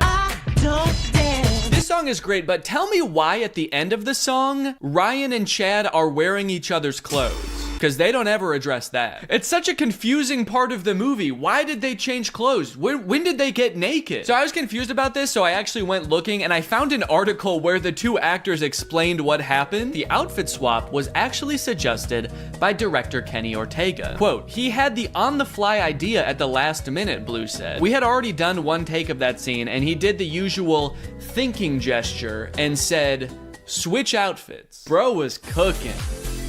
Bro was, I don't know what he was cooking, but bro was cooking something. Well, you missed out on a fun night. Hell yeah, dude. You know, powerful lyrics aside, I actually have no clue what he's decided on at the end of this song. He's kind of just like, you can bet on me. I'm gonna end up on top. I got this. And it's like, what are you actually gonna do though? Are you gonna get Gabriella back? Are you gonna do the talent show? He's like, no, I was just gonna stand on top of this mountain for the rest of the summer, actually. No one can be mad at me up here. The end of this movie is messed up. Sharpay actually turns her act around. She previously got the Wildcats banned. God, it's gotten too bad. I gotta step in. Everybody, one for all, and all for one. The last song of this movie is called All for One. I don't know, I kind of feel like they lost a little bit of inspiration at the end here. Kind of feels like they forgot what moral they were working towards for the end of this one, and they were like, and we're all together in this one also. And the movie ends with Gabriella wooing several times while looking over at Troy for approval. And that's the end of the movie. And now I'm very excited to watch the 3rd movie. But before I do, there's something I need to address. I feel like there's something deeply wrong in these movies. And I feel like I'm finally starting to get a handle on it. These movies, like, they don't really feel like musicals. And it took me a while to figure out why. So to explain it to you, we're gonna have to go back to medieval Europe. In a French town in 1518, some 400 people became inexplicably overcome by an urge to dance. They did so for weeks on end. This dancing plague, as it was later coined, lasted for months and only ended when participants were either so exhausted that they collapsed or so exhausted that they were dead. Authorities tried to stop the dancing, even hiring musicians to play vigorously to try to help them get all the dancing out of their system. This, of course, made things much worse. This event has baffled scientists and historians for years, but many believe it could be the result of a particular type of food poisoning. Yeah, crops like rye can end up growing a type of fungus that basically makes you crazy. Could it be that this is what's happening at East High? In the High School Musical universe, the characters, they sing and they dance, and at first you might think this is just like any other musical. Realistic depiction of how they're feeling. But a closer look reveals something shocking. Like at the karaoke party. Now you might think that a moment like Get You Head in the Game is totally different. You know, that song doesn't really exist within this universe. But what is Troy's ringtone in the 2nd movie? But how could an entire school become poisoned by a rare fungus? This man, who convinced us he had relevant qualifications, believes it could have been a certain freaky genius girl. It could be that by growing a fungus in a lab, Gabriella was able to manufacture a sort of singing and dancing craze to control Troy, who I'm pretty sure would have never done all of that stuff had he not been under some kind of drug-induced hysteria. After all, Troy is so cool and singing is for weirdos. So it could be the fungus, or maybe Gabriella's some kind of fucking witch. The High School Musical Musical bonus soundtrack. You love High School Musical hits like Get Your Head in the Game. Well, now's your chance to own the extended soundtrack, featuring songs that didn't quite make the final cut, like Coach Bolton's Crisis. What's up, guys? I'm 16. I'm the new player on the basketball team. I'm really excited to play. Yeah, Mr. Bolton, we know it's you. And Gabriella's on the news. A little boy drowned in the pool. Oh no. A little boy drowned in the pool. No. Where was the lifeguard? Having a picnic. And a preview of the finale song from High School Musical 3. We're all friends together with each other. We're all together at the end again, and we're friends. We're still friends. And classmates, we go to school together. We learned a lesson, and now we're gonna switch clothes. Gift from the guy. High School Musical 2 broke the premiere record that the first High School Musical had just set. Instead of 7 million viewers, this one had 17 million viewers. So of course, they had to make a third one. High School Musical 3, Senior Year.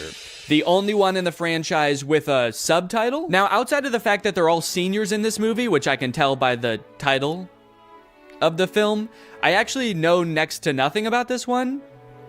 I've never seen it. Yeah, I know I made it sound like I was a really big High School Musical fan, but by the time the third one came out, I was 14. And unlike the first two, this one came out in theaters. And as a freshman in high school, I was much too embarrassed to ask my friends if they would go see a High School Musical movie in theaters with me. So I decided it would be way less embarrassing if I waited until I was 30 years old to watch it for the first time in front of millions of people. And we're back at East High, baby. Zach's playing basketball. There's a dog in the crowd. Is this an Air Bud crossover? Zach's like, oh, my head's just not in the game tonight. Can we get in the sub? This gold lab comes in and just slam dunks it a couple times. The movie opens on the Wildcats with their backs against the wall. It's the championship game. They're behind, and there's only 16 minutes left. Whoa, Mr. Bolton rocking a middle part. That's new. Mr. Bolton gives a speech about how there's only 16 minutes left. There's 16 minutes left. And then they sing a song about how there's only... You are not a champion. So Marmaduke is like, you know what? Screw it. I don't need you. And he decides to set off on a journey to show him what a real champion can do. He runs to China. And then he runs to Egypt. And then he swims in the ocean. And then he goes home. And I guess that's pretty much all the training he needs. I don't know why he is still so focused on the dog show after that. Marmaduke's like, yeah, I climbed to the top of Mount Everest and then swam to the bottom of the ocean so that I could hopefully compete in an obedience competition at a regional level. I hope that I do okay. It's like, no, all of the things you did just then are like infinitely more impressive than a dog show. At least that's what I thought until we get to the dog show and we see what other dogs do during the talent portion.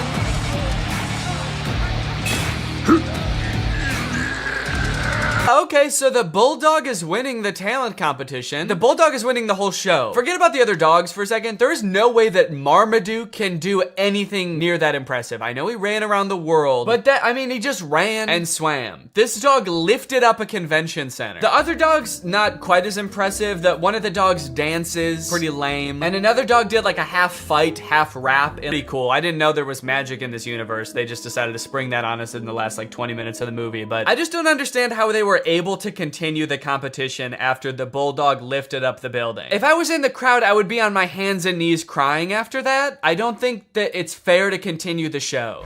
Zeus actually hypnotizes the crowd. That's actually pretty impressive. Yet another use of magic. I like that they're really doubling down on that in the third act of this movie. Also, I'm getting a lot of parallels from the Disney Channel original movie Zapped in this movie. Although I don't think anyone beat the shit out of a dog in that movie. Also, hang on a second. If hypnosis exists in this universe and it is like a thing that can be done effectively, why the hell did the trainer need to beat the fuck out of Marmaduke? If in this world it's possible to mentally make a dog do whatever you want, what sick thrill did Guy get out of assaulting Marmaduke? It's almost like that wasn't even training and he just, like, what if he did hypnotize him and then he was like, and now the rest of this is just for me. Anyway, it's time for Marmaduke's portion of the talent show. Now, everything else up until this point is so insane that, like, anything Marmaduke could do, even if he did something really cool, would be kind of underwhelming. But, like, even with that in mind, Marmaduke just does the dumbest shit. His boy owner gets on his back and they just, like, run around the stadium. I'm sorry, Marmaduke, but that was not impressive at all. We literally all just saw magic happen. We saw a bulldog lift up a building. I know I keep mentioning that, but that was insane. We all just saw an entire crowd get hypnotized by a creepy blonde dog, and Marmaduke's like, yeah, but can you do this? Are you trying to bankrupt your family, Marmaduke? Because that's what's gonna happen if you keep this shit up. Are you trying to destroy your family's lives? You're going to. Keep dicking around on the ground like that with no talent, and you're gonna destroy their lives. It's happened before, it'll happen again. Okay, little plot twist happens at the end of the dog show. Zeus, the beautiful dog, wins. Obviously, he hypnotized the judges, so we kind of thought that was gonna happen anyway, but it turns out that one of the judges is actually Zeus's trainer in disguise, so he gets disqualified from the talent competition. I kind of feel like it was pretty dumb of him to do that because he had a shot at winning anyway. It's not like he was like a total underdog. Dude was basically an overdog. He was actually bound to win. He hypnotized everybody. Is Marmaduke dead? Marmaduke was a good dog. What the fuck, dude? We will miss you very much. Okay, they're spending way too long on this if he's not actually dead. He should have come back alive by now, probably. Is there still time to hit the awards banquet? Jesus Christ, dude. You have to admit, if he did die, that would be objectively the funniest ending to this movie. Marmaduke doesn't win the dog show, and then he dies. And then everyone's really sad, and then the movie ends. In my head, when this was happening, the first time I watched this, I was like, please roll credits, please roll credits. It would be so fucking funny if Marmaduke dies. Oh, fuck, he's alive. Anyways, if this movie couldn't get any worse, it ends with an original song by Pete Davidson about being a dog.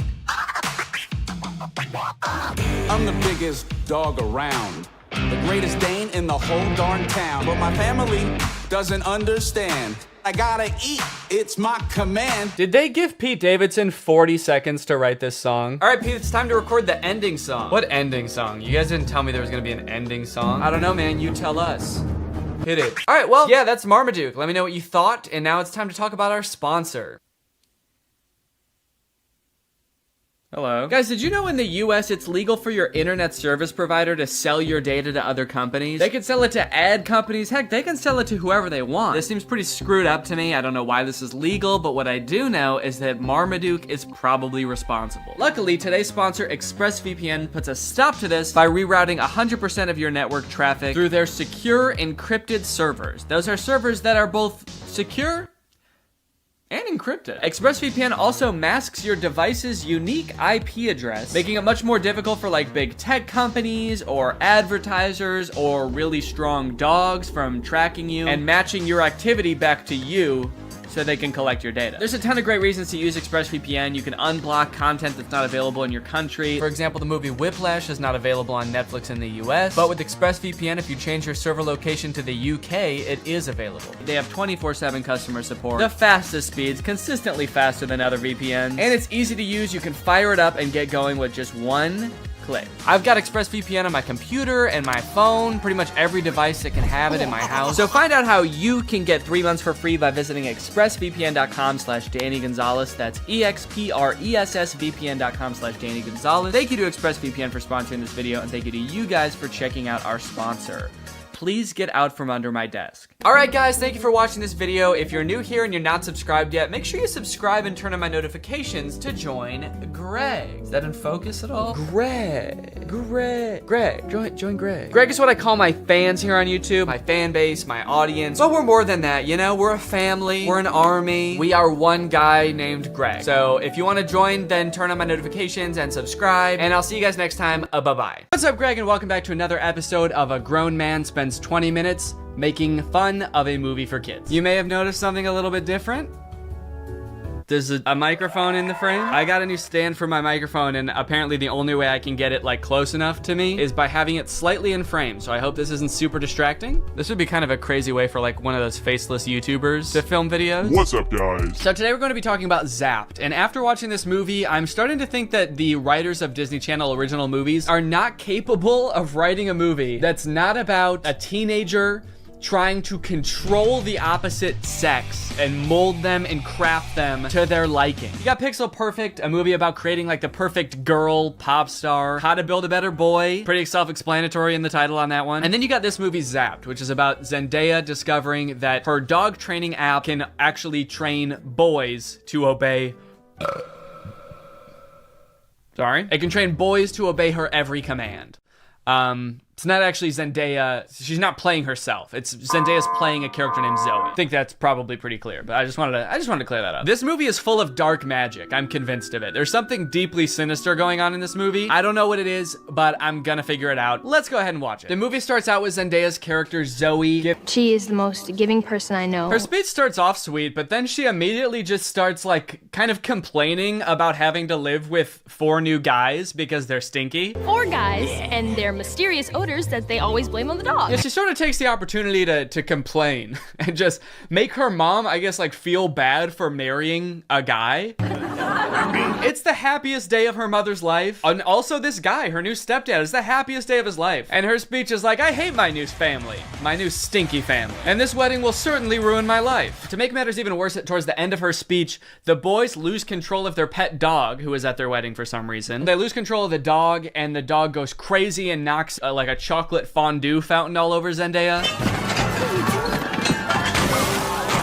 And at this moment, I couldn't help but remember that Zendaya's character in Euphoria is supposed to be the same age as Zendaya's character in this movie, and their lives are drastically different. Throughout this movie, you will find that the characters are like super weird. They're like caricatures of people that don't exist in real life. And to show how much it's gonna suck really living with the boys, the writers of this movie decided to have the next day start with, in Disney movies, there's always like the distinct cliques, like there's the popular crowd, and then there's like the stoners, but they never say stoners in the Disney movie. They're just kind of like, these are like the kids who wear jean jackets. This movie has the most insane high school posses ever. You got the skateboard boys. Okay, that's pretty normal. The next group she sees are the shirtless workout boys. And then just the straight up stinky boys, where the only like defining characteristic is that they're dirty, flea-ridden, smelly boys. You can hear like flies flying around them. What clique is this supposed to be in high school? And then there's the popular group, one of whom is also pretty stinky himself, actually. Oh. The movie sort of writes this off as like, well, this is just something boys do, you know? New school, you gotta kind of accept what boys come with it, you know? Boys will be boys. No, that is actually not what boys do. That is something that just one very specific boy does. It's me, I'm Trip. And he needs to be stopped. I cannot remember a single moment in high school where a boy walked up to a girl, let alone like the new girl who's already like scared and doesn't know anyone and is like, hey, I'm gonna fart in your face now. Welcome to the school, smell my ass.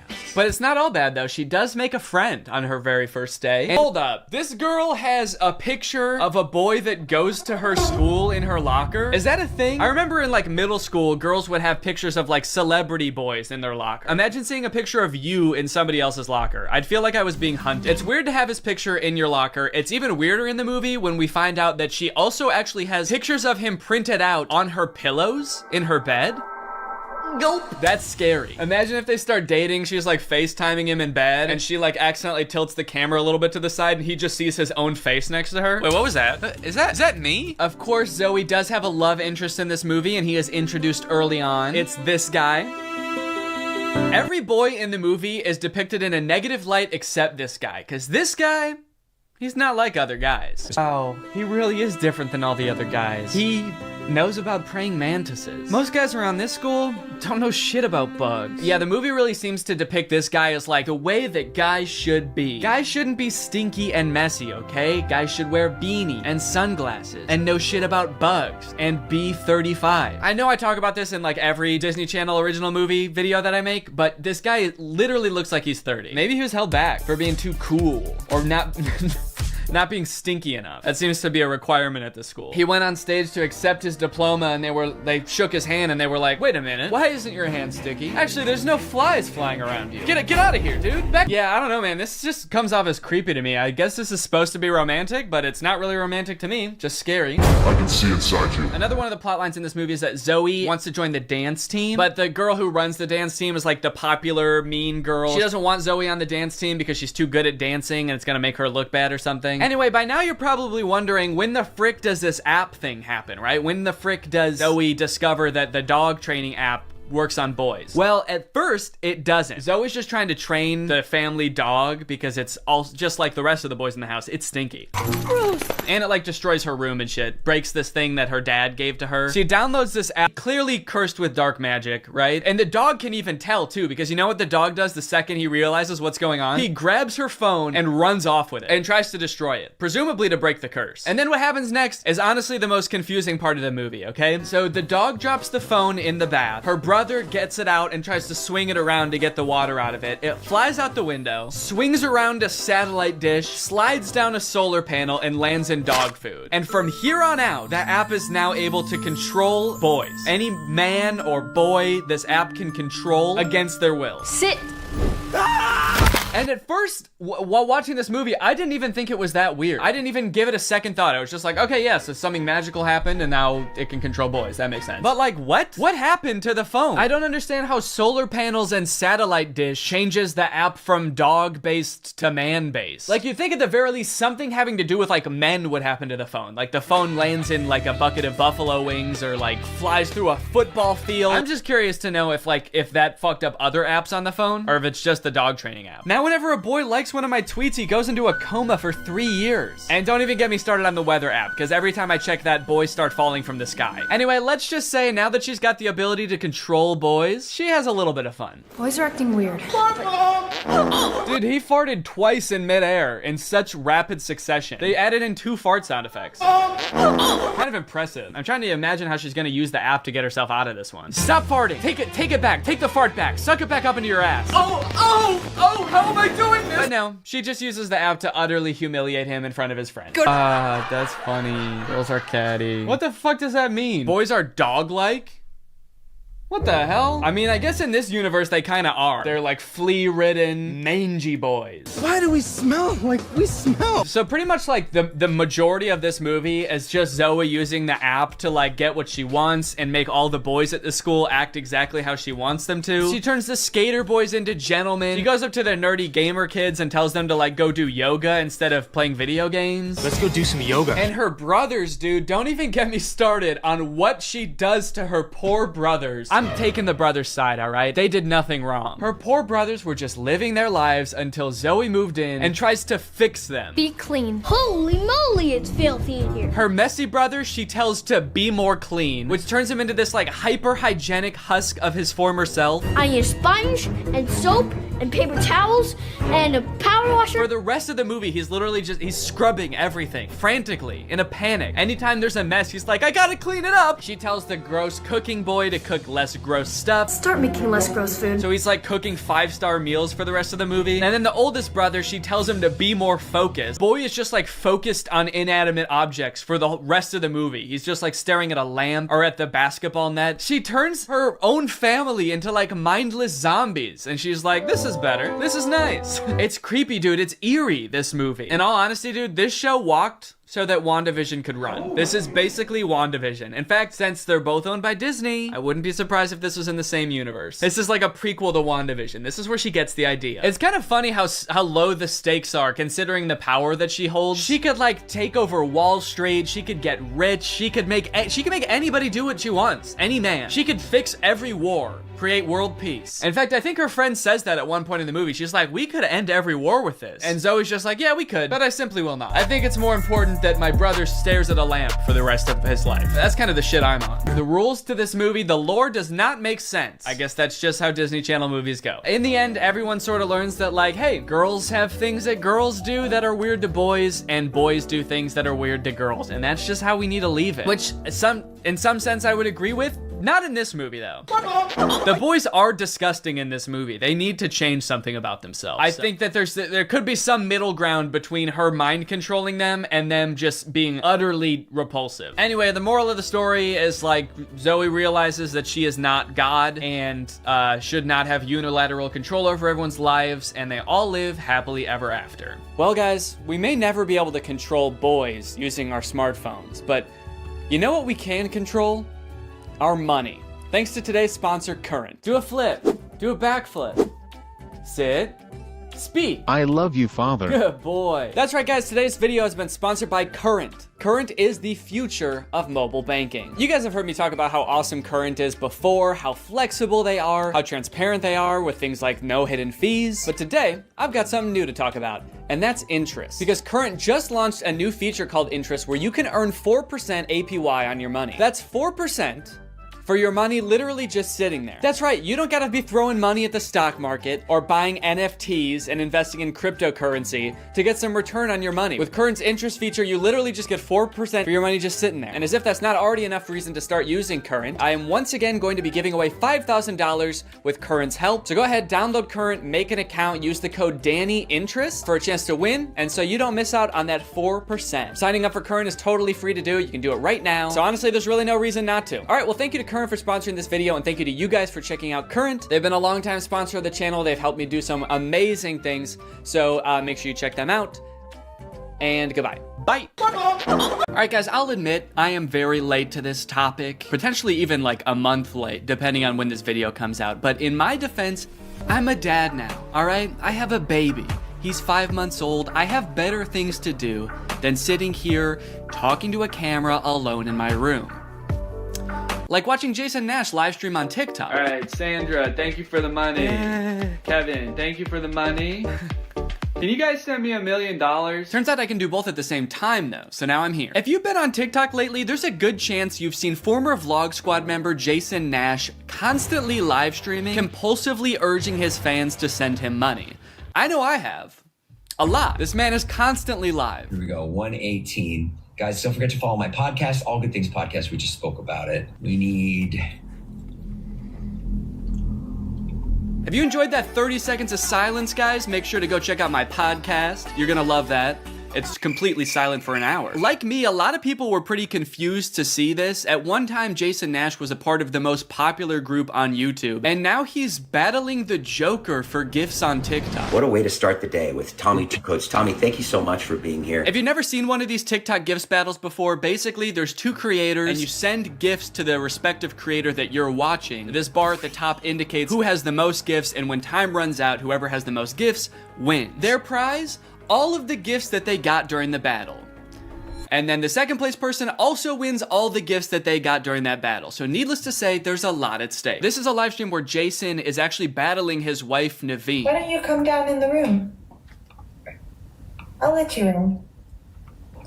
You can come back in the house now. Yeah, come back in the house, man. You look like Batman standing over the city. Now, hang on. If they're married, aren't the gifts just going to both of them? What kind of charade is this? Now, at first, I kind of assumed that most of the people watching these live streams were children. And I was like, ooh, that is super weird, just like asking children for money. You're basically just asking them to steal their parents' credit cards. In a way, I sort of thought of Jason Nash as like a babysitter, but he's also babysitting 1,000 other kids. And if you start choking, he's not gonna call 911 because he can't see you. But after tuning into a few of his streams and actually like clicking on some of the profiles of people watching, I realized that it's actually mostly adults, which was very surprising to me. Guys, what are we doing here? Stop that. I promise you there are like 1 billion other better uses for your money than helping Jason Nash's wife crush him in a gift battle. Fun as it may be. The reason I wanted to make this video is because I think that it's kind of a very interesting look at the career span of a creator. It's a pretty new career, all things considered. And like nobody's been a full-time online creator for 40 years. So we don't really know how long this career is supposed to last or how it will evolve over time. So I think it's worth looking at why Jason Nash is here. Between the years of 2016 and 2020, David Dobrik was seemingly at the top of the YouTube ecosystem. What started as David just sort of goofing around and filming his friends as up-and-coming content creators quickly turned into partying all the time, collabing with huge celebrities, huge giveaways, and giant sponsorship deals. And if you didn't watch the vlogs around this time, you might think that David was like the biggest part of them, but it was actually more his friends doing the heavy lifting. David was always behind the camera, and sure, he would laugh a lot, and you'd hear him laugh. But I really feel like the reason people tuned in was sort of to live vicariously through David and experience the goofiness that was all of his friends. So while all of the vlogs were on David's channel and David was inevitably the most popular member of the vlog squad, I really feel like he owes most of his success to his friend group. But it was a fun time. I watched a lot of the vlogs back in the day and I really enjoyed them. It felt like you were a part of this friend group. And in a lot of ways, you were like the members of the vlog squad, because like the members of the vlog squad, you also were not getting paid for your appearances in the videos, which is something that I always found kind of weird. David's friends never got any sort of payment. Their only payment was in exposure. And so what kind of ended up happening was, because everybody else around David wanted to launch their careers off of David's vlogs, they all started vlogging too. But because they would always be hanging out together, all of their vlogs seemed to be just like the same situation from a bunch of different angles, and everybody was holding vlog cameras. It got pretty out of hand for a while there. Eventually though, during the pandemic, a bunch of stuff happened that caused David to take a step back from vlogging. Mainly a bunch of scary accusations about one of his best friends, Dom, and also him almost killing one of his other best friends, Jeff Wittick, by slamming him into the side of an excavator. After losing a bunch of followers and probably more importantly, a bunch of sponsors, David posted an apology saying he was gonna do better. He said he was gonna take steps to make sure his vlogs were a safer environment for the people in them. And I want to be able to have a place of checks and balances. I want to have HR. If he had to choose between quitting vlogging or doing it safer with an HR team, he was gonna do that. And then he quit vlogging. Currently, David is still presumably very rich. The only place he really posts is on Snapchat, and from what I can tell, he mostly just goes around and tours really expensive houses and parties a lot. He doesn't seem to have any ambitions of creating more content on YouTube. In a lot of ways, he's sort of like the Great Gatsby of social media now. But without David sort of manning the ship that was the vlog squad, a lot of the other members basically had to figure out other avenues and other ways to make money and maintain their following after the vlog ended. Zane and Heath have a pretty successful podcast now, so does Jeff Wittick. Carly and Aaron, I believe, have a podcast too. But I feel like Jason Nash out of the entire group is having the most trouble adjusting to the post-vlog era. He has a podcast, but it's definitely not getting the same numbers that his podcast with David did, views, back in the day, which David also quit. Despite them, I think, getting a bunch of really great offers that would have changed Jason's life, David decided to quit because he didn't want to do that anymore. He wanted to be the Great Gatsby. So Jason has now been left to fend for himself, and it seems like TikTok gift streaming is what he has turned to. You excited to go to dinner?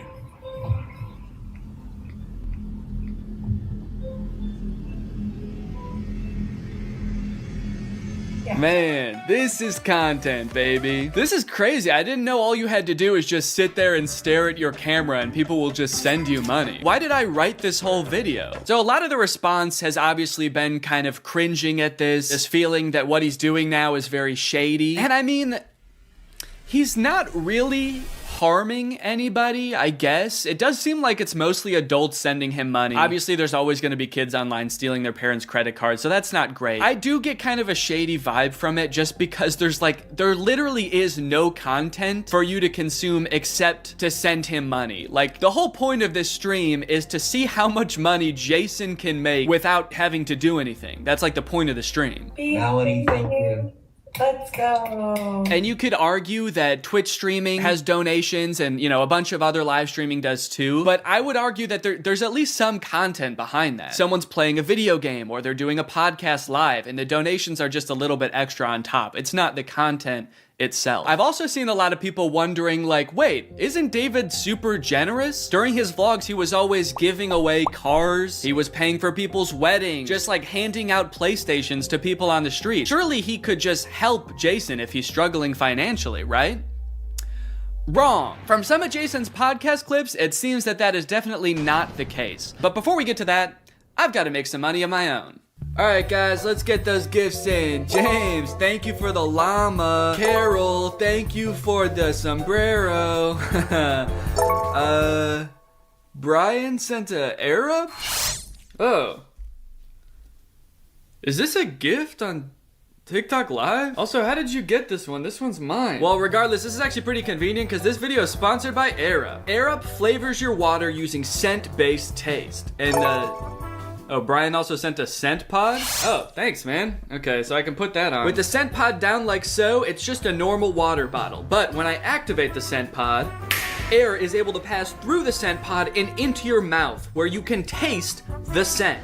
Send me money. I like to bust out my air up while I'm getting work done. It gives my water a little bit more which is what I need when I'm trying to focus. This one right here is lime, and it is excellent. Someone said, come to Brazil. I'm busy. Air up is a unique hydrating experience. You can't get this anywhere else, buddy. No chemicals, no sweeteners added to the water, just plain old water into my plain old mouth. The scent pods come in a variety of flavors. I really like the lime and the peach. My editor, Jake, is really fond of cherry. So no matter what kind of flavors you like. Recognizes the kind of bird. Ooh, wait, that's actually kind of cool. It's kind of cool. Maybe if it sees a squirrel, it won't like put anything out. If it sees a squirrel, it shoots it. Okay, yeah, look at the birdseed comes down. Your little camera looks at him, says, blue jay detected. Wow, that's actually kind of cool. That's great. I could definitely find someone that wants to use this. In total, there were 34 boxes, and without making a single dime yet, we had already spent 55 minutes taking it all out of the box. I'm not gonna show us unboxing every single item, but if you're curious, here is a list with all 34 items we unboxed. Battery low, your GoPro will automatically power off. Wow. That's weird. Perfect timing. Do I have a rectangle on my head? It's a little one. It sort of looks like you're like Harry Potter's brother. He's like got a little rash on your head, but not the lightning bolt. He like saw Harry get Avada Kedavra and he like ran away and just ran into a wall. Yeah. The boy who goofed. Yeah.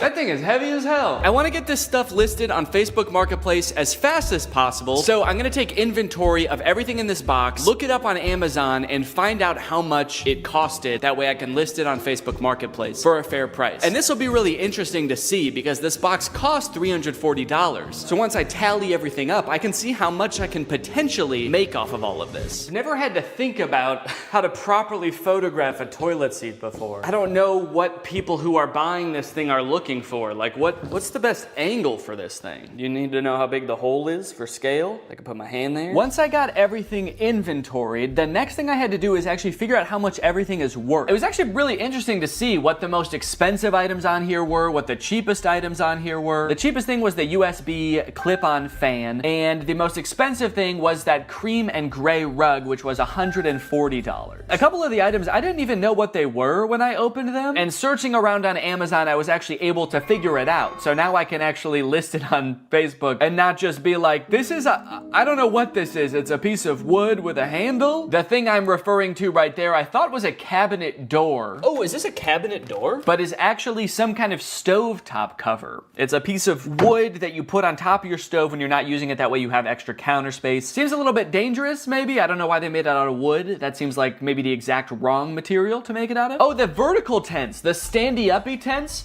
are for privacy and showering in the woods. So I guess you just climb in there and you just dump water on yourself? Or maybe if you get some kind of hose to go in there. Yeah, it's for showering. It's not for sleeping standing up, surprisingly. So in total, the box cost $340 and there are 34 items, conveniently. It's almost like they did that on purpose. But basically, I have to sell everything for an average of $10 or more to break even or make a profit. But if I wanted to make the maximum amount of money possible, then I would make around $1,700. And then if you subtract the $340 that I bought the pallet for, or Raleigh bought the pallet for, really, then the profit would be $1,350. So that is the maximum amount of money I could make from this. 1,300 smackaroons. But as I'm sure you're aware, that's not how Facebook Marketplace works. I don't think I'm gonna be selling these for anywhere near the amount that you could get them for new. I wanna try to sell this for a good price, but I will also be battling with my other want, my secret want, which is to get all of this stuff out of my garage as quickly as possible. I can barely back my car into the garage right now because this box is so big. So there's like an angel and a devil on my shoulder right now. The angel saying, come on, Danny, let's make a profit. And the devil is saying, get that fucking box out of the car. I don't want it anymore. We don't need the box. Just drive the whole thing to Goodwill. They can figure out what to do with it there. And then I also, guess I also have to make sure some of this stuff works. I mean, there are electronics in here. Chainsaw, leaf blower toy, there's a Keurig, there's a vacuum. So it could be time for a product review section of the video. Now, $13.50 is a serious chunk of change, and if I wasn't donating this to charity, I would definitely want to make sure that I keep my profits safe and maybe even put them to work for me. But how do I go about saving that much money? $1,300 isn't gonna fit in my pockets. unless I buy more pants. That's why this video is sponsored by SoFi, which is... Oh, it's not pants. Okay. SoFi is a next-gen finance app, and they're gonna help you bank, borrow, and invest all in one place. And I bet you can guess where that place is. It's in the app. But don't just take my word for it. Listen to me in a suit. Having a child is awesome, but it is quite expensive, so when I'm not using my money, I like to make sure it's working for me and not just sitting there, which is why I love SoFi. With SoFi checking and savings, I can earn more money on my money. With direct deposit, I can earn 9 times the national savings rate. For those of you who are new to high-yield savings accounts, don't worry. Daddy's gonna walk you through it. It's basically an account that makes your money work harder for you by giving you something back in interest. Your typical savings account at your local bank earns you about 0.45% interest. Yeah, sorry big banks, that's not gonna cut it. Because with my SoFi high yield savings account, I can earn more in 6 weeks than I would in an entire year in a big bank savings account. With SoFi checking and savings, you get paid up to 2 days early, pay no account fees, and can earn up to $300 when you sign up for direct deposit. So if you want to sign up, just click the link in the description or scan this QR code. It's made just for me to show you. Thanks to SoFi for sponsoring this video, and thank you to you guys for checking out SoFi. Let's go ahead and pop some batteries in these. Hey, and this way, whoever buys these is gonna get free batteries as well, which I don't think they came with. So I'm actually sort of performing a service here. I should charge people more than the Amazon list. And that's what makes me such a business-minded guy. Time for the moment of truth. Hedge trimmers.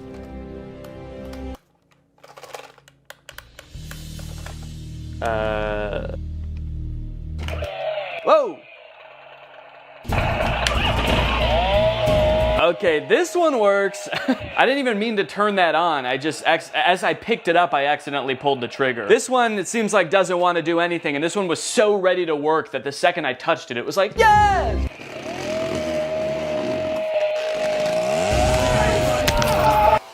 There we go. Ooh, and it blows. Okay, well, we got 2 out of the 3. And if someone buys these, I can just ask them if they want that one, even if it doesn't work. Next up, this clip-on fan. It's actually rechargeable, so there's a USB-C here. And let's see if it has any power right now. Oh. Oh, it only spins while my finger is on the button, which definitely does not seem very convenient. But let's give it a charge. And then we'll see what's what. Luckily, I've got a spare charger laying around from the AI pin, and it's USB-C. So I can't say I never got anything out of buying it, but we'll give it a minute to charge. In the meantime, let's test out its clipping functionality.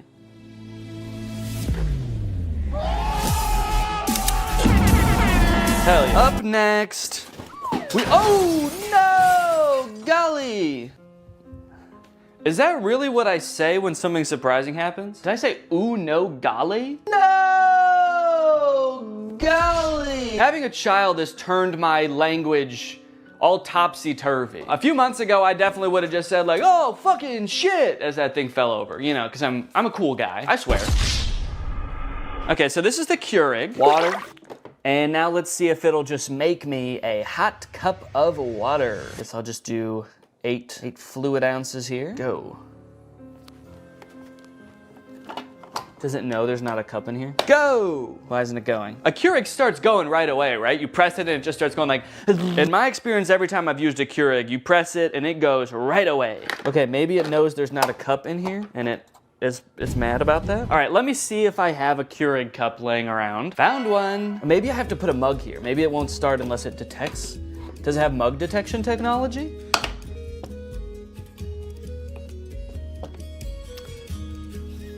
Okay, I think that this is also broken. Did I just buy a gigantic box of broken electronics? What do I do? What do I do with all this stuff? Amazon? I'm demanding you contact me to take all this stuff back and fix it and sell it again. I don't know how to fix a Keurig. I don't have the resources for that. Damn, dude. Golly. What did I say before? Oh no, golly. Ah! Smart AI recognition bird feeder. You get an automatic notification when you have a visitor. So you could get a notification that says like a cardinal's here or a hummingbird's here. How terrifying would it be if at like 4 a.m. you get a notification that's like Gary's here? You're like, who the fuck is Gary? You go on your phone, there's just a video of a man shoveling bird feed into his mouth. Thanks. I'm the CEO of this company. It tells me where all of them are, and I eat bird seed. Seat for the birds to hang out? Neat. Why doesn't this come with instructions? Okay, I have to scan the QR code to download the Bird Lover app from iOS or Android. Okay, so maybe the instructions will be on there. Bird Lover feeder. Bird Lover feeder?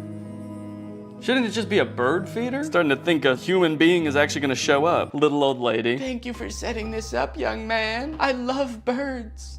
And I'm so hungry. And now? Oh, I wonder what this little thing is here. That's the camera lens. And then what is this? Is it a big speaker? Play soothing noises for the birds. Soothing noises. Metro Boomin. Yo, okay, look it. Oh, what kind of bird has showed up to the bird feeder today? Danny Bird. Okay, can I take a picture? Oh, I got a notification. Bird feeder camera has detected movement. I like that it's just saying that the smart bird feeder has detected movement. Obviously, it's not saying bird detected. It's like, we have detected something, but it's not a bird.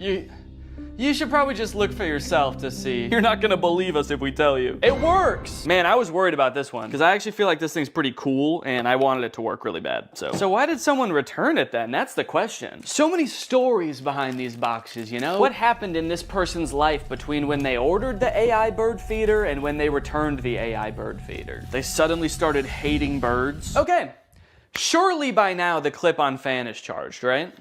Let's take a look. Ooh, it is! It works! Okay, the clip-on fan works. In my effort to provide an excellent experience for my customers, I want to go beyond just the electronic items, okay? There are some non-electronic items that need my attention. Actually, there's just one. It's the rug with the abominable crease. And guys, I have really bad news. There is not an abominable crease on this carpet. There are 2 abominable creases. Right here and right here. That is just abominable, man. Actually, looking at it like this, there's kind of more than 2, because there are some horizontal ones too. They're a little less severe, so I might not call them abominable, but I might call them like, dastardly. But they did give me instructions on how to fix the crease, so I'm gonna try all of this, and then I should have a perfectly good rug to sell. Let me get some water. God, my finger is getting tired from spraying. This is such a tiny little sprayer that you have to spray so many times. Okay, I've spritzed it. Wait, why is it still completely full? It's like I didn't use any water. That's like how much I filled it up in the first place. What kind of magic watering can? Okay, well, we've got a soggy crease. I'm pretty happy with it. So I'm gonna give it a few days, just like the instructions recommend. And then hopefully this will be ready to sell. The last things I needed to test were the tents. Yeah, this is nice. This fits me. Yeah, I've got over a foot of headspace. Give you guys my POV. There's my little piggly wigglies. Plenty of room, man. Maybe they returned it because they thought they would fit in the tent, but they're 8 feet tall. All right, well, I'm gonna give this tent a 10 out of 10. A tent out of tent, actually. Whoa! Hi. So this is definitely some kind of privacy tent. I guess maybe for changing and stuff, if you're on a camp out with the boys and you're all sharing a tent and you don't want the boys to see your bare butthole when you're changing, then you get one of these set up and now you can go in here just like this, and now you can't even tell that my butthole's out. Okay, here's what it looks like inside the tent. I don't know, I've done a decent amount of camping in my day and I've never felt the need to have one of these vertical tents. I'm gonna have to give it, honestly, I'm gonna give it like a 4. It does what it's supposed to do, but I don't know why it does what it's supposed to do. So, yeah, oop. You know, being in this one when that happens would probably be scary. You're standing in there, you got your willy out, and then it just blows away. All the boys are sitting around the campfire, and suddenly you're just like, oh, I got the tent so this wouldn't happen. This last tent I was very confused about as I was putting it together. It's completely transparent, but has no ventilation. My suspicion was right that there is no ventilation in here. I mean, at least not without opening these windows. There are windows. Okay, so let me close this up, and now we'll just sit for a second. We'll see. Well, okay, hang on. This is not even big enough to sleep in, actually, now that I'm thinking about it. No, it's not big enough at all. This must not be a camping tent. This is Must not be for sleeping. What other, is this, oh, maybe this tent is like to keep you warm because it is insanely hot in here. That's why I say that. So, yeah, I guess there's like no problems. Oh, there's sand in here. What the hell? Look at, there's sand all over here and dirt on the inside. Okay, someone for sure used this. Despite being a little worn, it does the job. So I gave it an 8 out of 10. After all of that testing and reviewing, I was finally able to get everything up and listed on Facebook Marketplace. And a few days later, I got a message. It was Barbara, and she wanted my pet gate. Hello, how are you? So sorry I'm late. Oh, that's okay. Since I didn't want to give 34 strangers my address, I decided I would meet each customer at a nearby grocery store. Well, let me show you the gate. I have 2 little Yorkies. Oh, cute. Yay! Yay! And the next day, I met Irene to give her my landscaping lights. Hello, Irene. Oh, sorry, did I scare you? I 1000% did scare her. She screamed and jumped when I said her name, but that didn't matter because I had just made $23. Just about every day I was heading off to the grocery store parking lot to meet with yet another potential customer. I felt like I had the foundations of a real small business on my hands. Another day, another drive to the grocery store parking lot.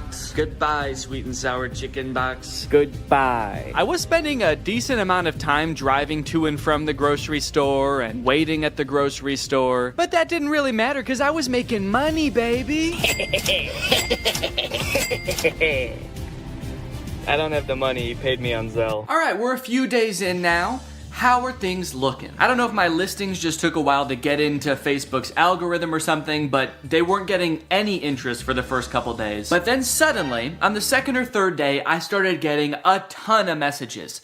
Just like that. And the messages are great because it means that I might be able to sell something, but it is also like really hard to keep track of. If you've ever sold anything on Facebook Marketplace before, you probably have dealt with this, but people will message you and then just disappear after you respond. Hi Danny, is this still available? You only have 4 pieces. They're talking about the pathway lights, there are only 4 of them. I don't know why they needed to tell me that. I know that. Don't shame me for how many pieces I have. Yes, are you interested? Yes, it's 4. And then they just completely ghosted me. They just messaged me to insult me. Hi, is this available? Yes, it is. Do you want it? I guess when you're buying things, you probably have so many options because there's probably, you know, there's a million rugs on Facebook Marketplace. So you don't have to treat one guy selling a rug very well. This person messaged me about the clear chair mat and said, are you ever in downtown Chicago? Even though I have my location listed on the listing, it is not downtown Chicago. I have it listed as pickup only. So I said, no, not really. And then I offered to meet him halfway in 2 different towns and then he just stopped responding. No, sorry, I only want your ridiculously discounted product if you drive all the way to me and hand it to me. I'm not even gonna get out of bed actually. You can just come in. And if all that wasn't bad enough, the crease is still there. All of them. Yep, this thing's been laying here days now. Probably a week, actually. And the creases haven't gone down a lick. So I'm sorry, but if anyone buys this rug, the crease is gonna become their problem. All right? I'm not doing the crease. Every time I had a potential new sale on my hands, I had to dig into the box to find the item, which was surprisingly difficult. And I ended up having to use a shovel a few times to dig an item out from the bottom of the box. If I was gonna do this again, I would definitely invest in some other storage system like shelves, which might take up more space, but it would be so much easier to access the items. What really added insult to injury in this case is that the person who was requesting this item actually ghosted me right after I did this. But that's not even the worst part, because I actually have a much bigger concern about this box. And that concern is that the box is perhaps cursed. Firstly, after I reviewed all the electronic stuff in my office, I was moving the boxes around and a big spider crawled out of one. And it zoomed around, it took me forever to find, and luckily I was really chill about the whole thing. Secondly, anytime I've been doing anything with the box, I've been sneezing a lot. Ugh. What am I allergic to in this box?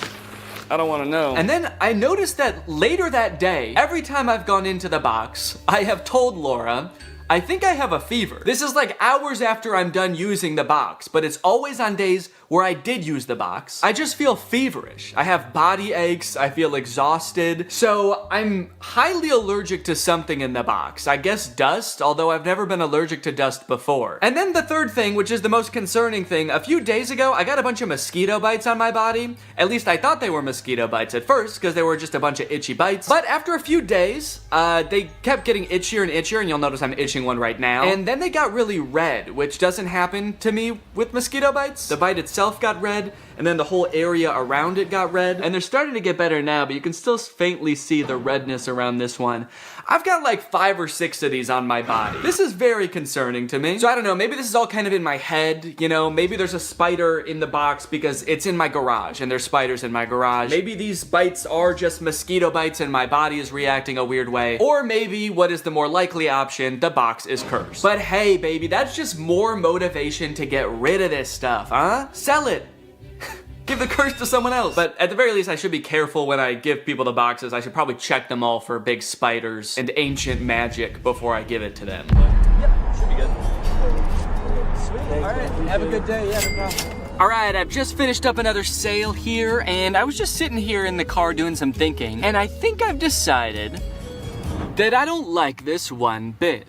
In terms of side hustles, man, I don't think that this one is it. Look at all of the messages that I've received between today and midday yesterday. So many people that I need to coordinate with, and the chances are, based on all of these messages, I probably won't even sell anything. The ratio of messages I receive to products that I sell is probably like 40 to 1. I've spent so much time messaging people, and I've sold 8 things out of the 34 things I have. It's been weeks, and I've sold 8 things. And then when I do have an actual buyer, it's almost just as annoying to coordinate with them. I had another guy that I was selling something to. We were supposed to meet at 7 p.m. one day, but he messaged me at 5:30 and was like, hey, just to let you know, I'll be there in 20 minutes. I hope you're free. To which I responded, no, sorry, I'm not gonna be free until probably at least 6:45. And then he messaged me when he arrived at 5:50 and said, okay, I'm here.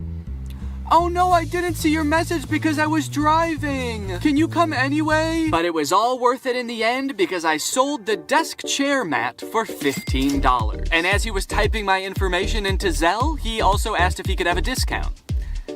And I gave him one. Guys, I'm not good at this. Now, to be fair, this is completely my fault. I signed up to do this video. When Raleigh proposed, we did a collab, and I decided on this idea as my end of the collab. I had watched, I think 1 video about pallet flipping on Amazon, and I thought it looked easy. And I don't know where my critical thinking was when I watched this video, because watching it back in hindsight, there were definitely some red flags. This is a video called The Best Side Hustle No One Is Talking About, Flipping Amazon Return Pallets. It was made by this channel. They're a couple. They do a lot of Amazon pallet flipping, and so I thought it looked fun. And I think what really drew me in is this little bad boy right here, the MSRP counter. Every time they open a product to see what it is, they tally up how much it costs on Amazon, and they add that to the MSRP counter. By the time they're done unboxing the pallet, their MSRP counter is like $3,000 for a $500 box. So that's great, you know? They made $3,000. Except, no, they didn't. They've unboxed a bunch of stuff, and they've added up what it would have cost them to buy new. It's crazy that, to me,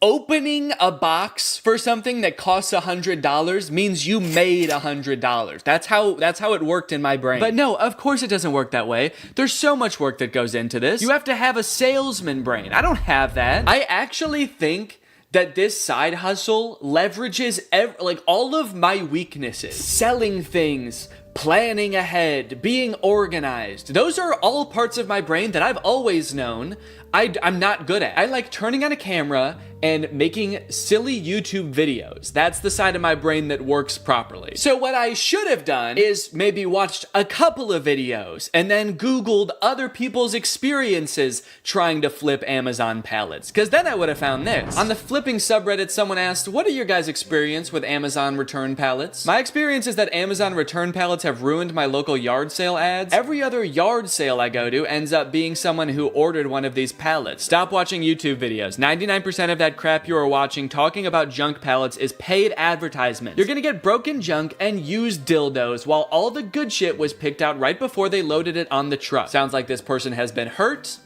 and disgusted. This person said, depending on where you live, there's probably many people already doing this. I actually think it's better to wait and buy from these people at yard sales when they're trying to unload their death pile of merchandise. So hold on, there's Amazon, then the warehouses, then the people buying the pallets. They can't sell them, so they do a yard sale. Then there's other people coming to the yard sale to flip that and sell it to other people. How deep does this chain go?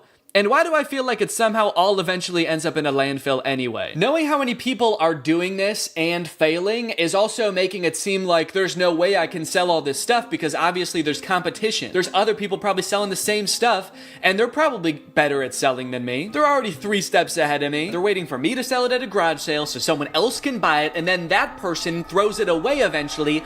They're waiting by the garbage can for them to throw it away so they can pick it up for free and then sell it for $1. But that's when I thought of the perfect plan.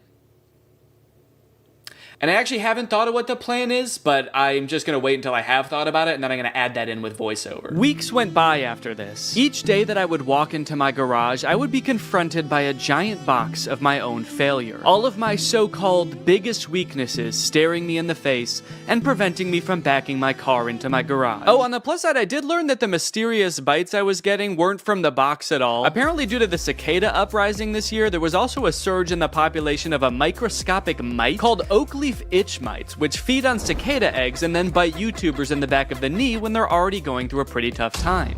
I was letting nearly all of my messages go unanswered at this point. I had resigned to not making a profit, which at this point meant I would not be donating to charity. In fact, I would have to steal $180 from charity. I started researching which charities it would be most ethical to steal from when suddenly I remembered something.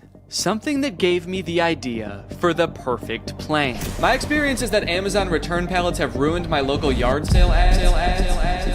All right, this is the beginning of the garage sale long shot.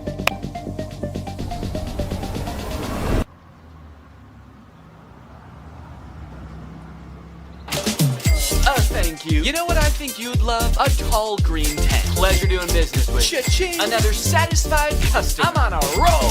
Yes. Thank you. Yes. Yes. Yes. I thought she was gonna want the bird feeder. She looked like the perfect candidate for the bird feeder. She actually laughed at the idea. She asked about it. I told her what it was, and then she laughed at me and said, "That's hilarious." And then she left.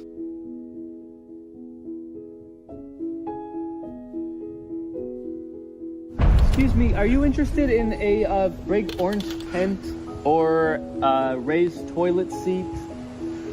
Maybe she'll be back later. She's got to go get her purse. Or a clip-on fan, or an AI bird feeder.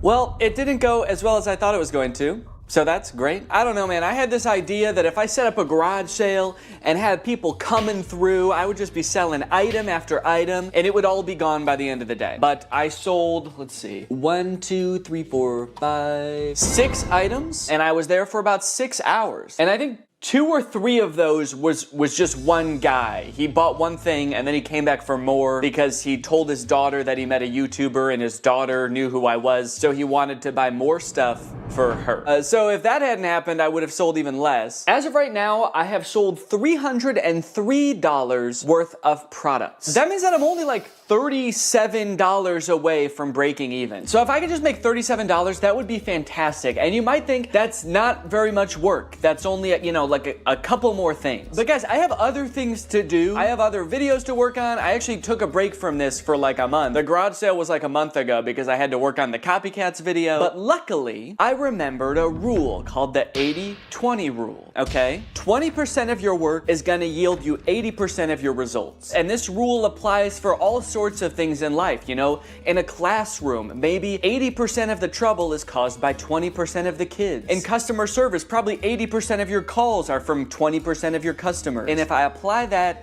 to this, maybe 80% of my profit can be from 20% of my products. I need to be focusing on the few products that are gonna yield me that last $37. So if I just look at the 3 most expensive products that I still have on my list, I have the rug, which on Amazon is $150, the raised toilet seat, which on Amazon was $80, and the marble toilet seat, which was $90. I need to focus on the stuff that's gonna bring in the big bucks, because I have like 16 or 17 products still listed, and if I am trying to field messages and coordinate with people for all of those products, I'm gonna go insane. So I fished the big rug and the 2 toilet seats out of the box, and unlike last time where I was just hastily taking pictures as quickly as possible, I took some time. I created eye-catching photos to show these products unique features and assure people the toilet seats had never been used. I also took some time to enhance the descriptions and the product listings, and then I also posted them on Craigslist. As for if it worked, well, you're just gonna have to see for yourself. Okay, here I am, back in the parking lot. The woman who is coming to meet me said she just wants to look at the rug. I hope that means she's gonna buy it and she just doesn't want to just kind of like see what I got just for fun. The rug is listed for $60, so if I actually sell it for $60 right now, I'll be past breaking even point. I can get out of the game for good. God, I hope she buys this rug. Please, God. Hi, how are you? How are you doing? I'm doing great, thanks. Good. Look at it, it's got the rubber backing too. It's perfect. Said it was new. Yeah, so I bought a box of Amazon customer returns. It's all right, beautiful. fantastic. Yes, thank you so much. Okay, could you put it in the back of my car? Absolutely. Yes! Yes! Yes! Look at that! 60 bones, baby. I broke even, bitch. I'm out of the game. Welcome to Profit City. As if it wasn't great enough getting rid of that rug and breaking even, those 2 ladies that just bought the rug were the nicest people I've ever met. They were so sweet. I'm feeling good. I think I'm gonna do this whole thing again. Just kidding. I don't think I'm ever gonna go on Facebook again, actually. In case you're wondering, I did a little rough estimate of how many hours I spent on this side hustle. That way I could calculate an hourly wage for my efforts. It was $1. That's right, Raleigh, $23, and all it took me was 4 months. Honestly, bravo. I did not think you were going to be able to make a profit. And just to clarify, you're not counting the cost of delivery into the cost of the box yet, are you? What? Yeah, it was $75 to get the box delivered, so that was on top of the $350 for the box. So technically, you haven't quite broken even yet. Hey, Danny. After breaking even, I felt like I had done what I set out to do. I made a profit, I proved it could be done, and so I called the experiment complete. I let Laura know I wasn't gonna try to sell the rest of the items, and she wasted no time getting rid of everything else so fast. She wanted to use our garage again, man, so she just put everything up on our neighborhood's free cycle group on Facebook and got rid of it all in like a couple of days. I've been working on this video since July, and she got rid of everything in a couple of days, even the stuff that doesn't work. This video was made in collaboration with Climate Town. They came up with the idea and everything, and they actually made an entire video on their channel about the free returns problem. They did a ton of research. They're a lot smarter than me, so if you want more info on free returns, go check out their video. But that brings us to the charity. So I have a profit of $23, or at least I did, until I sold the very last item, the box, to myself. You don't come across a cool big box like this very often. Who knows what I could do with this? I could make it a little fort. So I'm holding onto the box. Unfortunately, I did get a really bad deal on it. It was $10,000. The one time I negotiate and actually drive a hard bargain, it's on myself. So now I've got $10,023 to donate. I'm gonna be donating to Feeding America. They provide meals for people in need. I'm gonna add a fundraiser to this video down below, so if you guys wanna join me in donating, that would be awesome. Even just $1 can provide at least 10 meals for someone in need. So it's a really great opportunity to make a difference this holiday season. Anyways, guys, I hope you enjoyed this video. Make sure to subscribe if you're not yet to join Greg, and I'll see you next time. All right, guys, I'll admit I am very late to this topic, potentially even like a month late, depending on when this video comes out. But in my defense, I'm a dad now, all right? I have a baby. He's 5 months old. I have better things to do than sitting here talking to a camera alone in my room. Like watching Jason Nash live stream on TikTok. All right, Sandra, thank you for the money. Kevin, thank you for the money. Can you guys send me $1 million? Turns out I can do both at the same time though, so now I'm here. If you've been on TikTok lately, there's a good chance you've seen former Vlog Squad member Jason Nash constantly live streaming, compulsively urging his fans to send him money. I know I have. A lot. This man is constantly live. Here we go, 118. Guys, don't forget to follow my podcast, All Good Things Podcast. We just spoke about it. We need... If you enjoyed that 30 seconds of silence, guys, make sure to go check out my podcast. You're gonna love that. It's completely silent for an hour. Like me, a lot of people were pretty confused to see this. At one time, Jason Nash was a part of the most popular group on YouTube, and now he's battling the Joker for gifts on TikTok. What a way to start the day with Tommy Coach. Tommy, thank you so much for being here. If you've never seen one of these TikTok gifts battles before, basically there's two creators and you send gifts to the respective creator that you're watching. This bar at the top indicates who has the most gifts, and when time runs out, whoever has the most gifts wins. Their prize? All of the gifts that they got during the battle. And then the second place person also wins all the gifts that they got during that battle. So needless to say, there's a lot at stake. This is a live stream where Jason is actually battling his wife, Naveen. Why don't you come down in the room? I'll let you in. You can come back in the house now. Yeah, come back in the house, man. You look like Batman standing over the city. Now, hang on. If they're married, aren't the gifts just going to both of them? What kind of charade is this? Now, at first, I kind of assumed that most of the people watching these live streams were children. And I was like, ooh, that is super weird, just like asking children for money. You're basically just asking them to steal their parents' credit cards. In a way, I sort of thought of Jason Nash as like a babysitter, but he's also babysitting 1,000 other kids.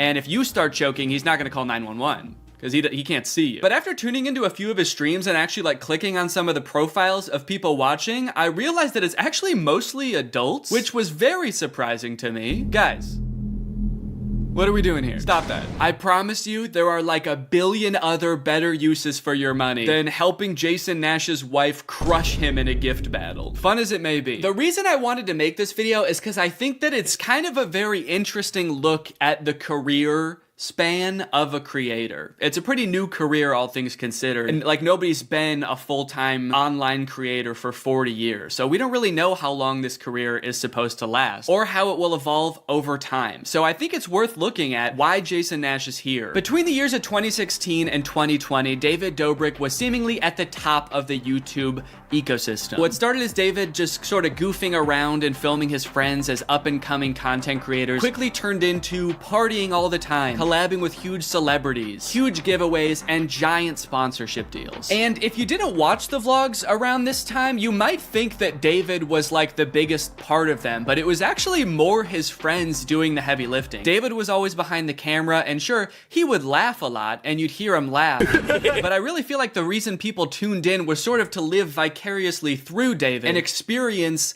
the goofiness that was all of his friends. So while all of the vlogs were on David's channel and David was inevitably the most popular member of the Vlog Squad, I really feel like he owes most of his success to his friend group. But it was a fun time. I watched a lot of the vlogs back in the day and I really enjoyed them. It felt like you were a part of this friend group. And in a lot of ways, you were like the members of the Vlog Squad because like the members of the Vlog Squad, you also were not getting paid for your appearances in the videos, which is something that I always found kind of weird. David's friends never got any sort of payment. Their only payment was in exposure. And so what kind of ended up happening was because everybody else around David wanted to launch their careers off of David's vlogs, they all started vlogging too. But because they would always be hanging out together, all of their vlogs seemed to be just like the same situation from a bunch of different angles and everybody was holding vlog cameras. It got pretty out of hand for a while there. Eventually though, during the pandemic, a bunch of stuff happened that caused David to take a step back from vlogging. Mainly a bunch of scary accusations about one of his best friends, Dom, and also him almost killing one of his other best friends, Jeff Wittick, by slamming him into the side of an excavator. After losing a bunch of followers and probably more importantly, a bunch of sponsors, David posted an apology saying he was gonna do better. He said he was gonna take steps to make sure his vlogs were a safer environment for the people in them. And I want to be able to have a place of checks and balances. I want to have HR. If he had to choose between quitting vlogging or doing it safer with an HR team,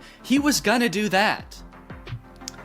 And then he quit vlogging. Currently, David is still presumably very rich. The only place he really posts is on Snapchat, and from what I can tell, he mostly just goes around and tours really expensive houses and parties a lot. He doesn't seem to have any ambitions of creating more content on YouTube. In a lot of ways, he's sort of like the Great Gatsby of social media now. But without David sort of manning the ship that was the Vlog Squad, a lot of the other members basically had to figure out other avenues and other ways to make money and maintain their following after the vlog ended. Zane and Heath have a pretty successful podcast now, so does Jeff Wittick. Carly and Aaron, I believe, have a podcast too. But I feel like Jason Nash, out of the entire group, is having the most trouble adjusting to the post-vlog era. He has a podcast, but it's definitely not getting the same numbers that his podcast with David did, views, back in the day, which David also quit. Despite them, I think, getting a bunch of really great offers that would have changed Jason's life, David decided to quit because he didn't want to do that anymore.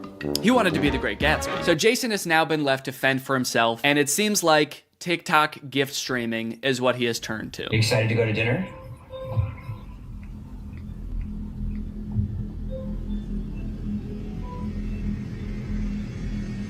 Man, this is content, baby. This is crazy. I didn't know all you had to do is just sit there and stare at your camera and people will just send you money. Why did I write this whole video? So a lot of the response has obviously been kind of cringing at this feeling that what he's doing now is very shady. And I mean, he's not really harming anybody, I guess. It does seem like it's mostly adults sending him money. Obviously, there's always going to be kids online stealing their parents' credit cards, so that's not great. I do get kind of a shady vibe from it just because there literally is no content for you to consume except to send him money. Like, the whole point of this stream is to see how much money Jason can make without having to do anything. That's like the point of the stream. Melanie, thank you.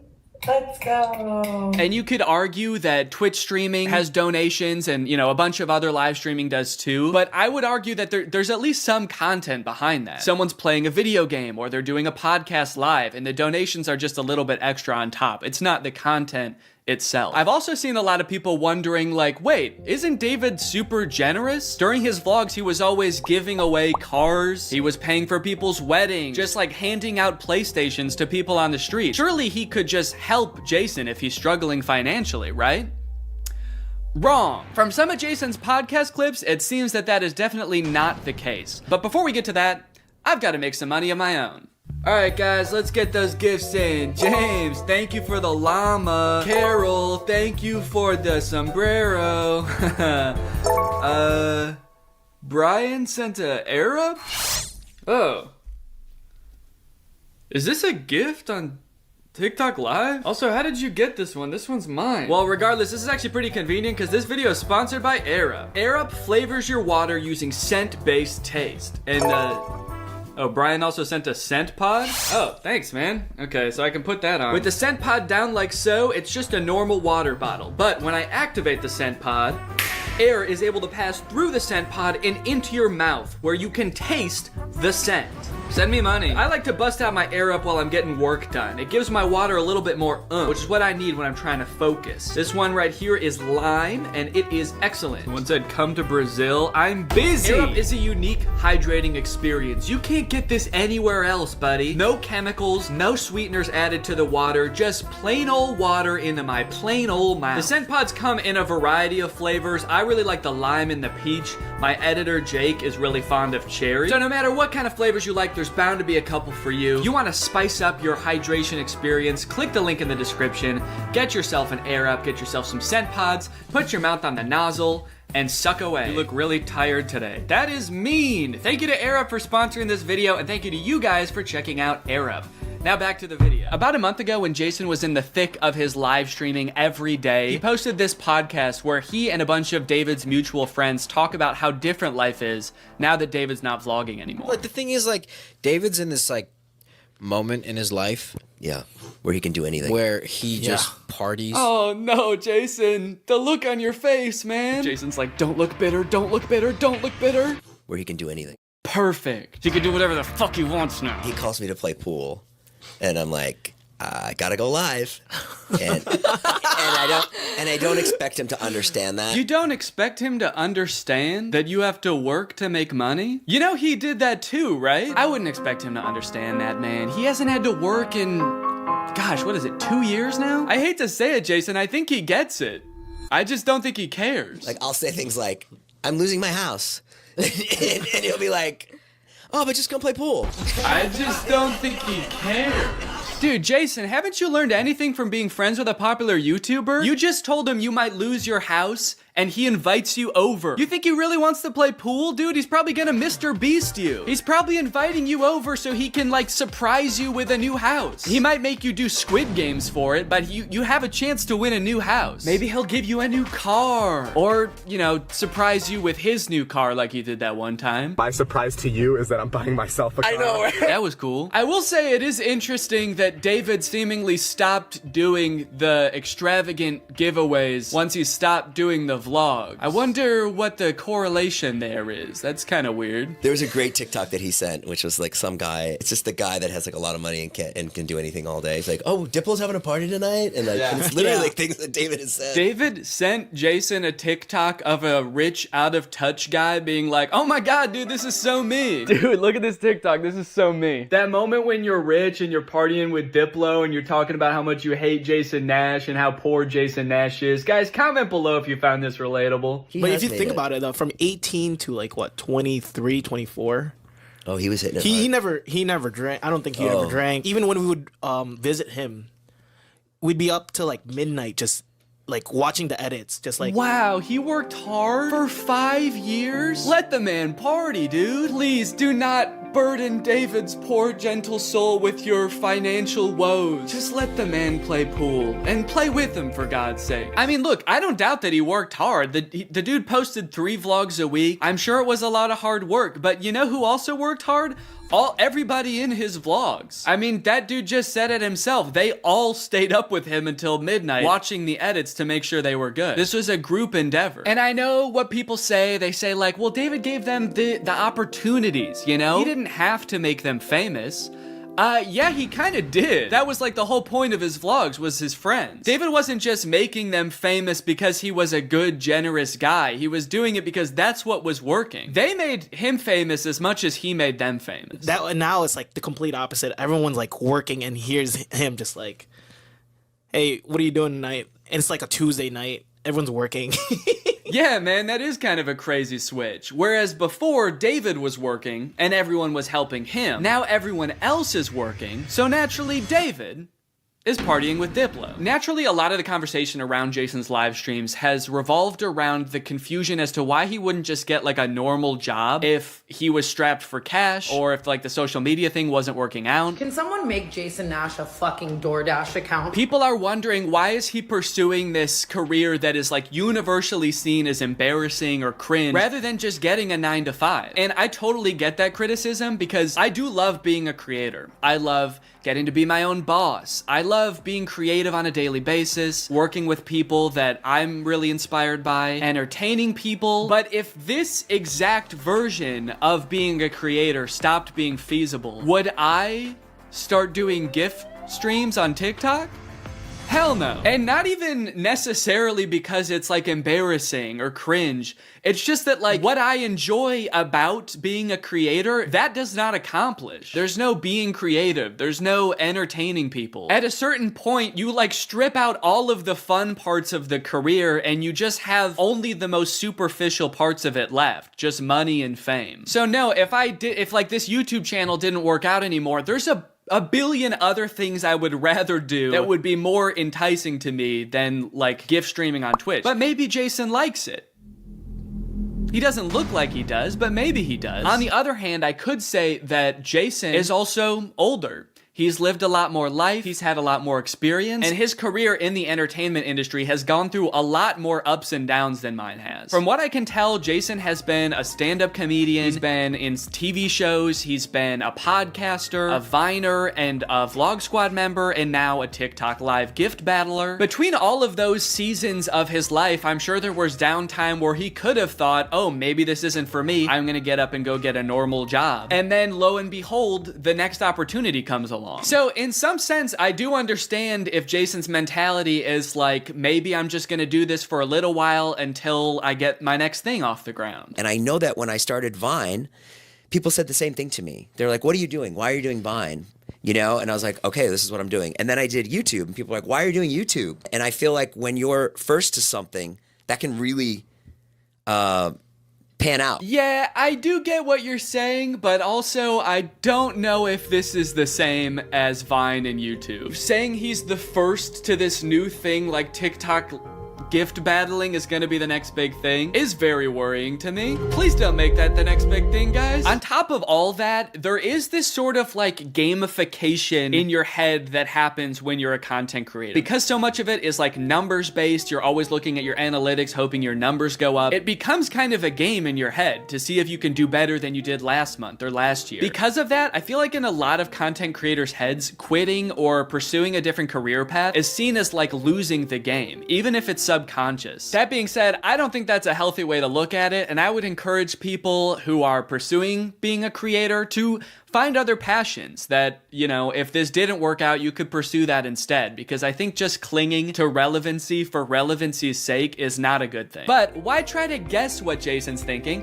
when someone literally asked him on his own podcast why he doesn't just get a job? This isn't me saying this as a negative thing. I'm just totally asking. Please. Yeah. Why don't I get a real job? No, I know why you do it. Yeah. But like... No, man. I know why you do it. It's pretty clear to me. But could you tell everyone else why you do this? Someone said that the other day, why don't you get into real estate? I'm like, I hate it. I don't have a real estate license. Bo Granny? Oh yeah, I forgot. You have to be born with a real estate license to do real estate. But darn, Jason Nash was born with a TikTok account. So he has to do that instead. Right. Now look, would I be on TikTok Live if I wasn't in like a financial hole? I don't know. Probably not. But also like YouTube wasn't really working. And I needed to find something. OnlyFans. I can't do OnlyFans. This is such an unrelatable thought process to most people. YouTube is not working out for him, and his first thought is OnlyFans? TikTok begging people for money? It just comes off as being so set on being an influencer that nothing else matters to this guy. Listen, it is what it is. It's like, I was on Vine, I was on YouTube, I was on Snapchat, and now I'm doing this. Don't say it like that. Now I'm doing this. I mean, I do like it. No, man, I don't think you do. Not after that. We all saw that. So anyway, it is what it is, and I have to do it because I love it, and it's my favorite thing. Phew, that was close. Hey, we can hear you. What? You said that was close out loud. Oh no! Do you ever think about going to DoorDash or to like I just never thought it's entertainment or nothing. I don't care what it is. Like, what would you suggest I do? No. It's just that we get a job at Lululemon. From what I can gather from this clip and the way they're laughing about the prospect of being a DoorDash driver or working at Lululemon, those jobs are not even on the table for Jason. I don't know his personal finances, but Jason lives in LA, he owns a house, he has kids, he has a wife. So I feel like when he's saying things like, I don't have any other skills, what he's really saying is, I don't have any other skills that would allow me to live the exact same life that I'm currently living. And honestly, I could understand if he really does like the TikTok live streaming thing, but don't laugh at other jobs like Lululemon or DoorDash like you're so above doing them, yet you're on TikTok literally asking people for money. And I do totally get that Jason has kids that he has to support, that I'm totally empathetic to that situation. It is kind of ironic that his solution to that is to ask other people's kids for money online, but that's neither here nor there. This whole situation kind of reminds me of this TikTok I saw about a month ago. My Roman Empire is all of those influencers who dropped out of college or quit their jobs, moved to LA, then became irrelevant. Like, where did they go? What are they doing now? One interesting thing that I don't know if a lot of people know is that I feel like a lot of creators who get into this situation can actually leverage some of the connections they make while they're relevant and some of the skills that they've learned to get jobs at like marketing agencies, talent agencies, social media companies, or working for other creators behind the scenes. There's actually a lot of opportunities out there, which I would know because my first job out of college was working for a YouTube MCN. While I was still on Vine, I graduated college and I was worried that that wasn't going to be a stable career, so I actually got a job working at an MCN. And then I also worked at the YouTube channel Corridor for a while before my YouTube channel took off. So just throwing that out there, there are other career opportunities where you get to be involved in the creator space, even writing or acting, stuff like that. But it doesn't have to be your operation. You can just get a stable job. All right, it's time to talk about David again. While everyone was making fun of Jason for doing the TikTok live streaming thing, David paid him a visit on Snapchat. Dude, you're kind of becoming a legend on TikTok now. I know. Not in a good way. Yeah, but I think it's fun. No, man, this is a great look. This is awesome. Multi-millionaire visits former unpaid employee wearing a crown to make fun of his new job. David, do you know why, perchance, Jason has to do the TikTok live streaming? Have you thought about that at all? During your long nights of playing pool? Bye, guys. Thanks for having us over in your little hobbit home. And make fun of his house before you leave? Check. Great job. Now, with all of this talk about David and Jason, I just want to make it clear, do not go and send any hate to these people in real life, especially Jason. Jason actually got swatted mid-live during one of his streams a few weeks ago, which is obviously horrible. Anybody else inside? No. Okay, hold on. Let's get a team together and then... This is obviously a horrible situation, actually terrifying. But I cannot help but break a little smile when I look over and the two people he's gift battling are the Dobre brothers. I don't think there's a single funnier sight than watching the two of these blankly stare into the camera, not understanding what's going on. Also, imagine your gift battle opponent getting swatted and he's still crushing you, dude. That's gotta hurt. My big takeaway from all of this is if you are pursuing being a content creator, I would heavily recommend being super careful about the way you go about it. I would highly recommend not letting your success be at all related to the success of another influencer. You don't want to be the guy from David's vlogs when David stops the vlogs. Also, save your money. This career that we have, we don't know how long it's gonna last. I mean, I sort of view it as being any other type of entertainer. You're only relevant for so long, or like an athlete or something. You can only be in your prime for a certain amount of time, so save as much as you can. It's really easy to get caught up in the lifestyle of an influencer and like partying all the time and flying on private jets, buying expensive cars. And if you can make this career last for like 20 to 30 years, that's awesome. That's insane, but it's definitely not guaranteed. So just be careful, all right? For me, for your old pal Dan. Alright guys, well I hope you enjoyed this video. If you're new here and you're not subscribed yet, make sure you subscribe and turn on my notifications to join Greg. Greg is what I call my fans here on YouTube, and if you just watch this whole video, that means you kinda gotta be a Greg now. I don't make the rules, sorry. Except for that rule I actually did make, but all the other rules I don't make. Alright, I'll see you guys next time. Bye-bye. Life as a new dad is... pretty good. Rocking my baby to sleep, watching him crawl for the first time, and there's so much to look forward to. Like finding out what kind of TikTok dad I'm gonna become. There's so many types of dads on TikTok. You got Frog Dad. I could be like Addison Rae's dad, begging Young Gravy to box him. One thing's for sure, whatever kind of dad I become, I'm excited to do it on TikTok. Wait, what is this? TikTok is getting banned? Guys, TikTok might get deleted in the US forever in a few months, so I either need to move countries or fulfill my dream of becoming a TikTok dad now. Luckily, over the years, I've gathered a pretty choice list of dad talks, and today I'm going to watch them, and then I'm going to become them by recreating them. So let's take another look at that Addison Rae's dad TikTok. Can I get a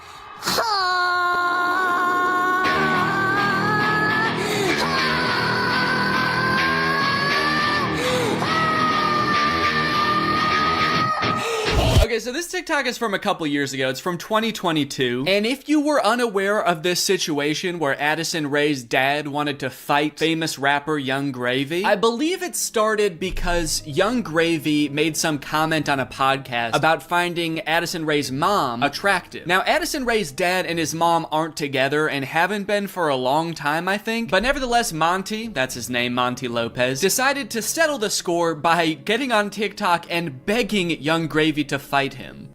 Can we meet now? Like today, it's August 9th, 2022. I'm ready and I bet you're not. Only a boxing match. Do you have what it takes? Please, I'm begging you, Young Gravy, fight me, please. I'll let you win. I don't care. You can bring a gun. Just don't kiss her. Also, because of the UMG thing that happened recently where they removed all their music from TikTok, this TikTok is completely silent. I'm guessing it had more of a badass vibe to it when it actually had music, but now it's just kind of sad. But to be fair to Monty, that TikTok was like 2 years ago. The beef has since been resolved, I think, or Monty just realized that Young Gravy was never going to respond to him, so he stopped trying. But let's see what Monty's up to now. What's going on, everybody? Happy holidays. Got some real funny videos that I'm about to show you. Let me know in the comments below which one you think is the funniest. Cool, man. Yeah, those are some pretty funny videos. Did you steal them, Monty? Did you steal the videos? Bad, Monty. I like that Monty is compensating for his old videos having no music by putting 3 times as much music as is necessary in this video. I don't really think that this exact genre of TikTok speaks to me. I don't really know if I want to become like the content stealing kind of guy on TikTok. Hey guys, check out this crazy clip I just saw. You're gonna want to buckle in. This is 3 hours long. I should give Addison Rae's dad type dad a shot though, so I'm gonna be recreating that first TikTok.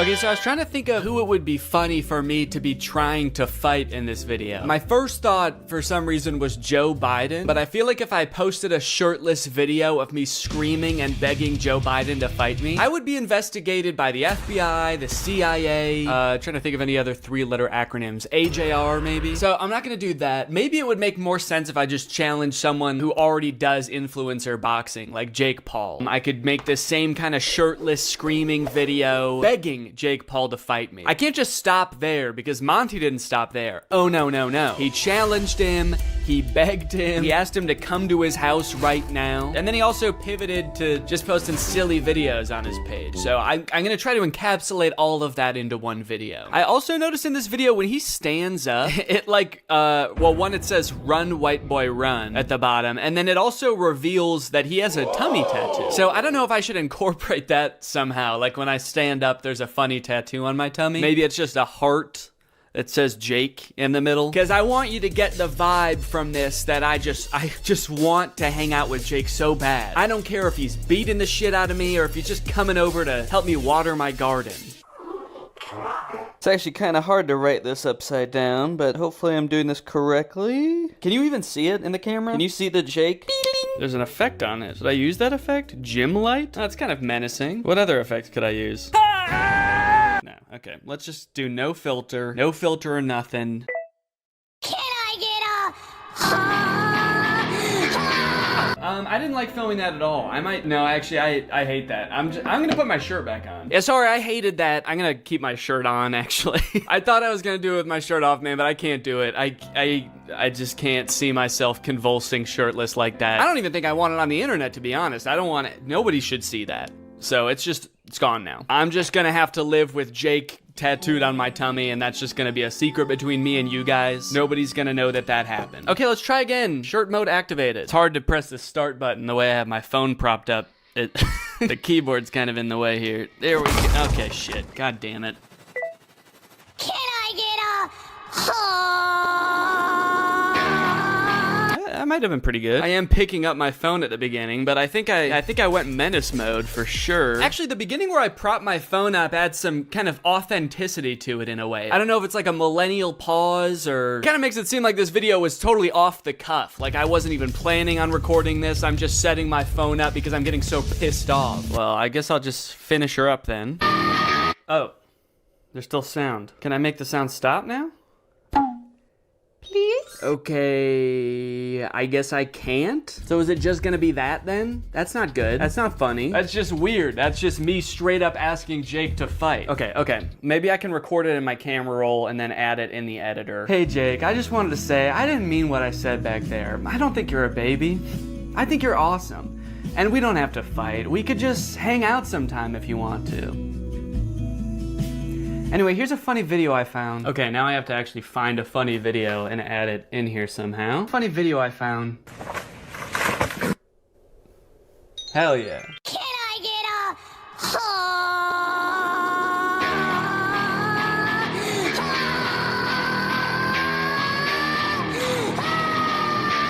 Hey Jake, I just wanted to say, I didn't mean what I said back there. I don't think you're a baby. I think you're awesome. And we don't have to fight. We could just hang out sometime if you want to. Anyway, here's a funny video I found.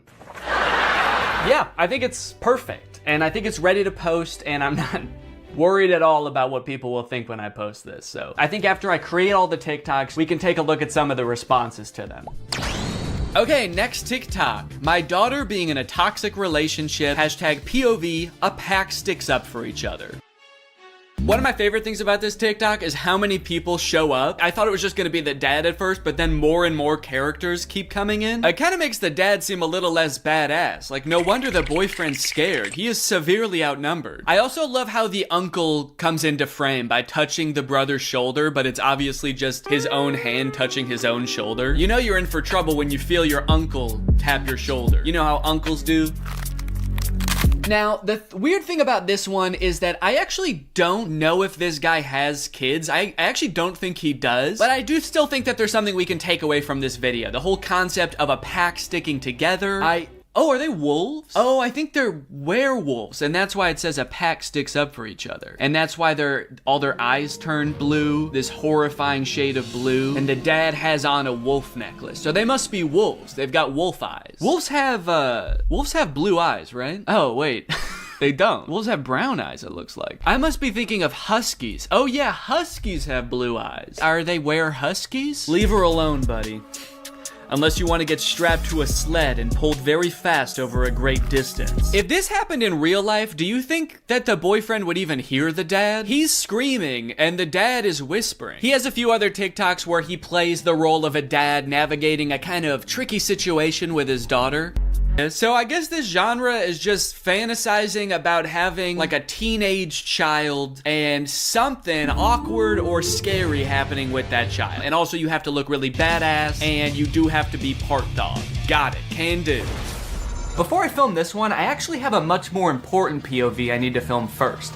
POV, that moment when you're sponsored by Opera. Opera makes other browsers look like that evil boy in that last TikTok. All alone and useless. Meanwhile, Opera looks like the family because Opera has so many useful features built in that it's so much more than just a browser. You've got Aria, Opera's native browser AI, which lets you get clear answers instantly. Highlight any term on the web and ask Aria to explain it. The great thing is Aria is connected to the web and can provide real-time information, unlike a lot of other AI models. Tab islands are huge for helping me stay organized while I'm working on a video. If I have several TikToks open, a couple of Google Docs, email, I can collapse them into context-based groups automatically.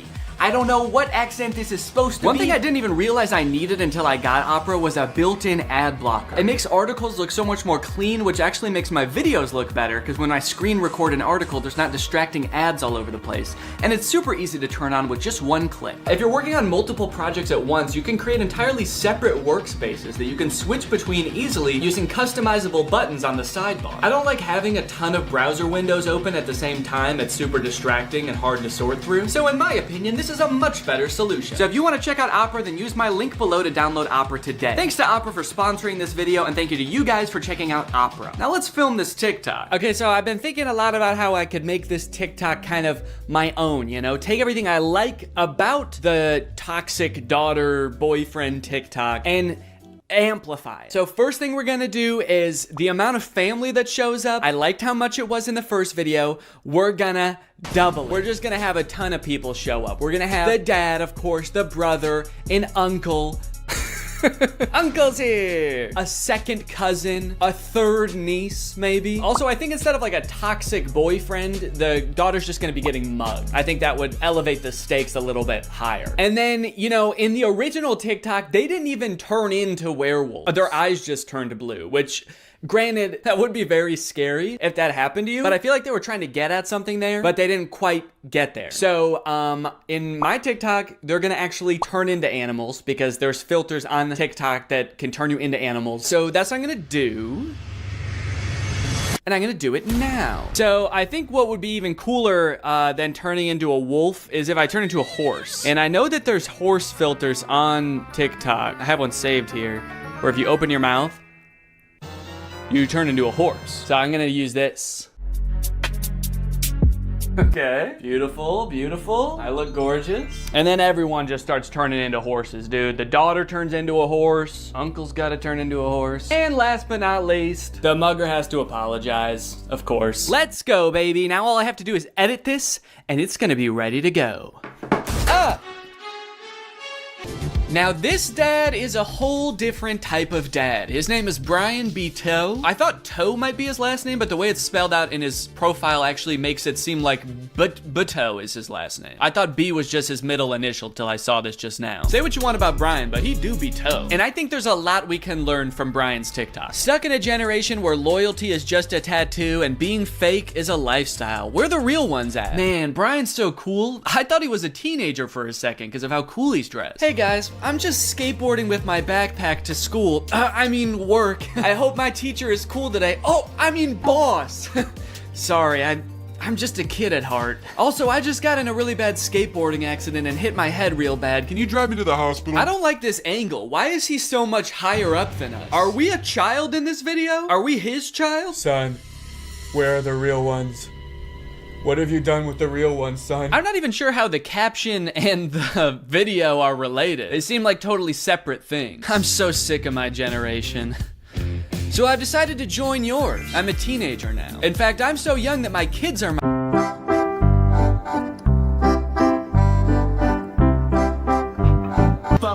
All right. Now, obviously, I don't like this video. I don't like it one bit. But I'm mature enough to realize that I'm not the target demographic for this video. This video is for MILFs. 'Cause you a MILF. And I'm not a MILF. I'm at most a dill. I'm just a dad you would like. And the MILFs in the comments are loving it. Yes, you still got it. Where you been all my life? Damn, my kind of guy. More power to him, I guess. The one thing that I can't get over is the setting in which he's making this video. Are you in public? It looks like he's just in the lobby of a hotel making the absolute thirstiest video I've ever seen. You need to get to your room ASAP, dude. You are too horny to be in public. I like this guy in the background. The second he realizes he's in this video, he steps out of frame because he's like, oop, I can't be in this. Oop, get me out of here. This guy's too horny. The caption is still got it, which is a little confusing to me because usually you would say that about something you used to do when you were young. Brian, did you used to do this when you were young? They didn't have iPhones back then. Who were you doing this to, man? The reason so many people are single and not in relationships today is because we're looking for that 90s love in a 2023's hookup culture. Tell me I'm wrong. Yeah, man, that's fine. Where are you? What's going on in the background here? I'm looking for that 90s love. The kind of girl that doesn't just want to hook up, but wants to go on a date to the giant dirt pile in town. I love that dirt pile. I wish I could date the dirt pile, but she's taken. Hey, get out of here! She's mine! Okay, this is good research. I feel like I'm starting to get what this guy is all about. It's a lot of like pouring your heart out on the internet. Some of it could possibly be on the verge of oversharing, but he's expressing his feelings. He's looking badass while he's doing it. It's like this emotional vulnerability mixed with this cool, mysterious bravado of being alone at the giant dirt pile. Oh, oh, yeah. Da, da, da. I got a new Okay, no, that's cool, man. Look, I obviously think that, you know, that's kind of a scary joke to make, but again, this video isn't for me. Oh, uh-oh. Oh God, Brian, the MILFs aren't liking it either. This guy is not funny. My first reaction, ew. Brian, you're scaring the MILFs, man. So I'm unaware of any gigantic piles of dirt near where I live. If there are any, I guess I'm just not cool enough to know where they are. So I'm here at the woods. Figured that would be an equally strange location to film this TikTok. So we've got strange location, the woods.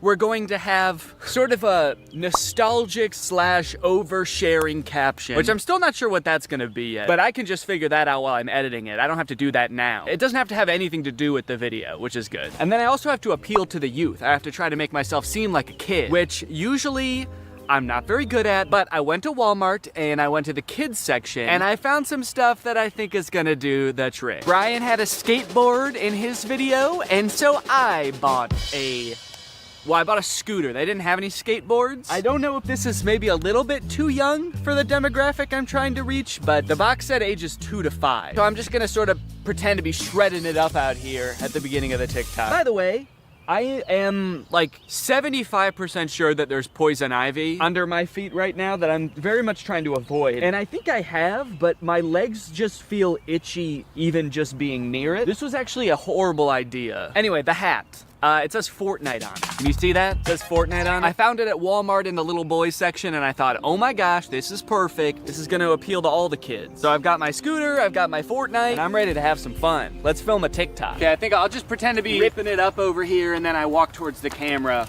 all cool.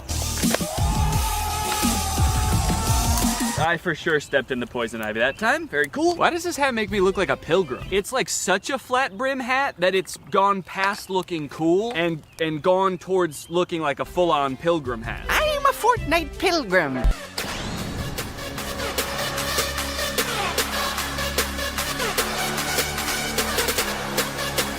This one's just kind of a fun one. It's just a picture Shaq posted with like 20 seconds of music and then 20 seconds of silence. I don't know.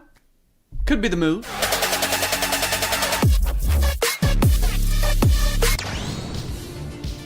All right, this TikTok is by a dad by the name of My Life, not yours. So in case you were confused, this isn't you.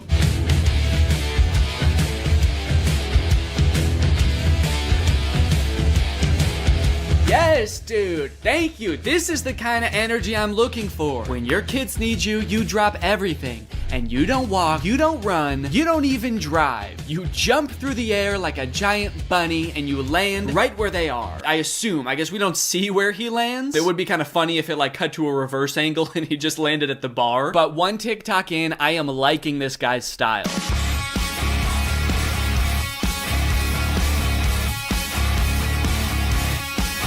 So I guess the way I describe this dad is like action hero dad, mystical sorcerer dad. Either way, he's killing it, and I really like his vibe. He's always getting himself into insane situations like this one. Happy Easter, everyone. Something so funny about how nonchalantly he says Happy Easter and then teleports himself into the UFO and kamikazes himself. Like, did he know that was gonna happen? Based on how chill he was, I kind of feel like he didn't. Happy Easter, guys. Oh, what the fuck is happening? What the fuck? Ah! You know, I started watching this guy because he mentioned his kids, and I was like, oh, cool, dad content. But in hindsight, he actually doesn't mention his kids very often. So I guess they don't need help that often, because that's the only reason he mentioned them in the first video. He's actually kind of got a lot of other shit going on. He's always defending the Earth from some kind of cosmic threat, it seems. And after all these TikToks where he's harnessing magical powers and defending the Earth, you'd think that his kids would have some pretty nice stuff to say about him, right? You'd think they'd be pretty grateful, huh? Wrong. As dads, you know, we give and we give, but are we ever truly appreciated? No. My 7-month-old baby did this same thing to me. I was floating around in the spirit realm forever. It took me days to get back into my body. To take a step back for a second here, can we all appreciate how epic his editing is? I mean, this is pretty good. Also, the first time I saw this, I was like, holy shit, how high did this dude jump for this video? This man may be old, but he's still got it. But after watching it a couple times, I think that he's reversed the video and he's jumping off of something high onto the ground. Either that or this whole thing's real. I can't discount that possibility. I like this guy's videos a lot because I feel like we actually are cut from the same cloth in a way. I have always been obsessed with visual effects. I had a YouTube channel for this kind of stuff when I was a teenager. I would do this type of stuff, practice visual effects. I would do tutorials for effects. Hey everybody, this is Danny Gonzalez, and today I'm going to be doing an After Effects tutorial. I would watch every behind the scenes of like blockbuster movies that I could get my hands on. So I admire this dad's passion. It kind of takes me back in my own life to a simpler time. So I guess what I'm trying to say is, I'm pretty excited for this one. My favorite of his TikToks was the UFO one, so that's the one that I want to replicate. I'm gonna have like a UFO or a giant spaceship in the background right here. I'm gonna walk up and I'm gonna teleport onto the spaceship and blow it up or something. One thing I really want to replicate is how casually he did it. Like he didn't even know that it was about to happen. I think I just want to kind of like casually stroll up to the camera, kind of maybe wink at the camera. Or no, winking would imply that I know something is gonna happen. Maybe I'm just having a stroll, having a great day, and then I teleport up to the UFO. Would it be funny if I teleport without my clothes? That would really make it seem like I did not know this was gonna happen. Or maybe I did, but at the very least I thought I'd be able to bring my clothes with me. Like you see me teleport and my hoodie is still here and it just drops to the ground. And then how should it start? Should it have something to do with like when my kids need me or something like that? The caption could say something badass like when our way of life is threatened, I'm the man for the job. And then I teleport buck naked up to the UFO and am immediately shamed by the aliens for my tiny butt. All right, let's try this.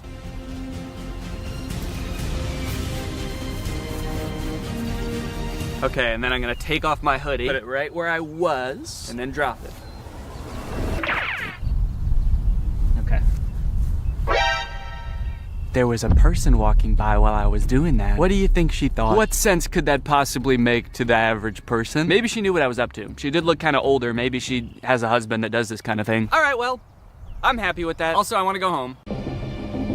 All of the TikToks have been recorded, edited, and posted. Let's see how people responded to them. We're gonna go from the least viewed video to the most viewed video, starting off with Addison Rae's dad. So this is the first video that I posted, and it is by far the least liked out of any of the TikToks. It has 45,000 likes. I think people were just confused. Nobody really got the reference. The general consensus amongst the audience is that I'm going insane. Second most liked comment is, "Nurse, he's out again? Is everything okay at home, Danny?" Okay, I was doing these TikToks to make myself seem like a really cool, awesome dad, and kind of feel like it's not working based on that comment. Oh my god, he's lost it. What is he planning? Or is he just having fun on TikTok? All right, he's either planning a video where this is some kind of satire, or he's actually just having some fun, challenging Jake Paul to a fight, begging him to meet up, and sharing some funny videos. Maybe this is just who Danny is now. Okay, next up was the Shaq TikTok. Lots of people praising my very calm demeanor in this picture. You look so comfy and at ease. You don't look terrified for your life at all. Looks like they were really nice. And then one kind of eerie comment. "Please don't die, I love your content." Do they know something that I don't know? I look closer and this was posted by my doctor. Oh no, he's actually been commenting a lot on here. He says, "The test results just came back. It's not looking good. Love your content though. Also, was Ice Spice cool?" Just feel like there's better ways he could have contacted me. Someone said, "Is this real?" And then someone commented under it, "No, it's AI. Look at Ice Spice and Taylor's eyes, or the guy on the right, his hands, or the sunglasses just floating on his shirt." So I guess he's talking about this guy, saying, "No, it's clearly AI. Just look at this dude." Which, is kind of fucked up, because it's not AI. That's just a real guy. Everything in the image is real except me. And even I am real.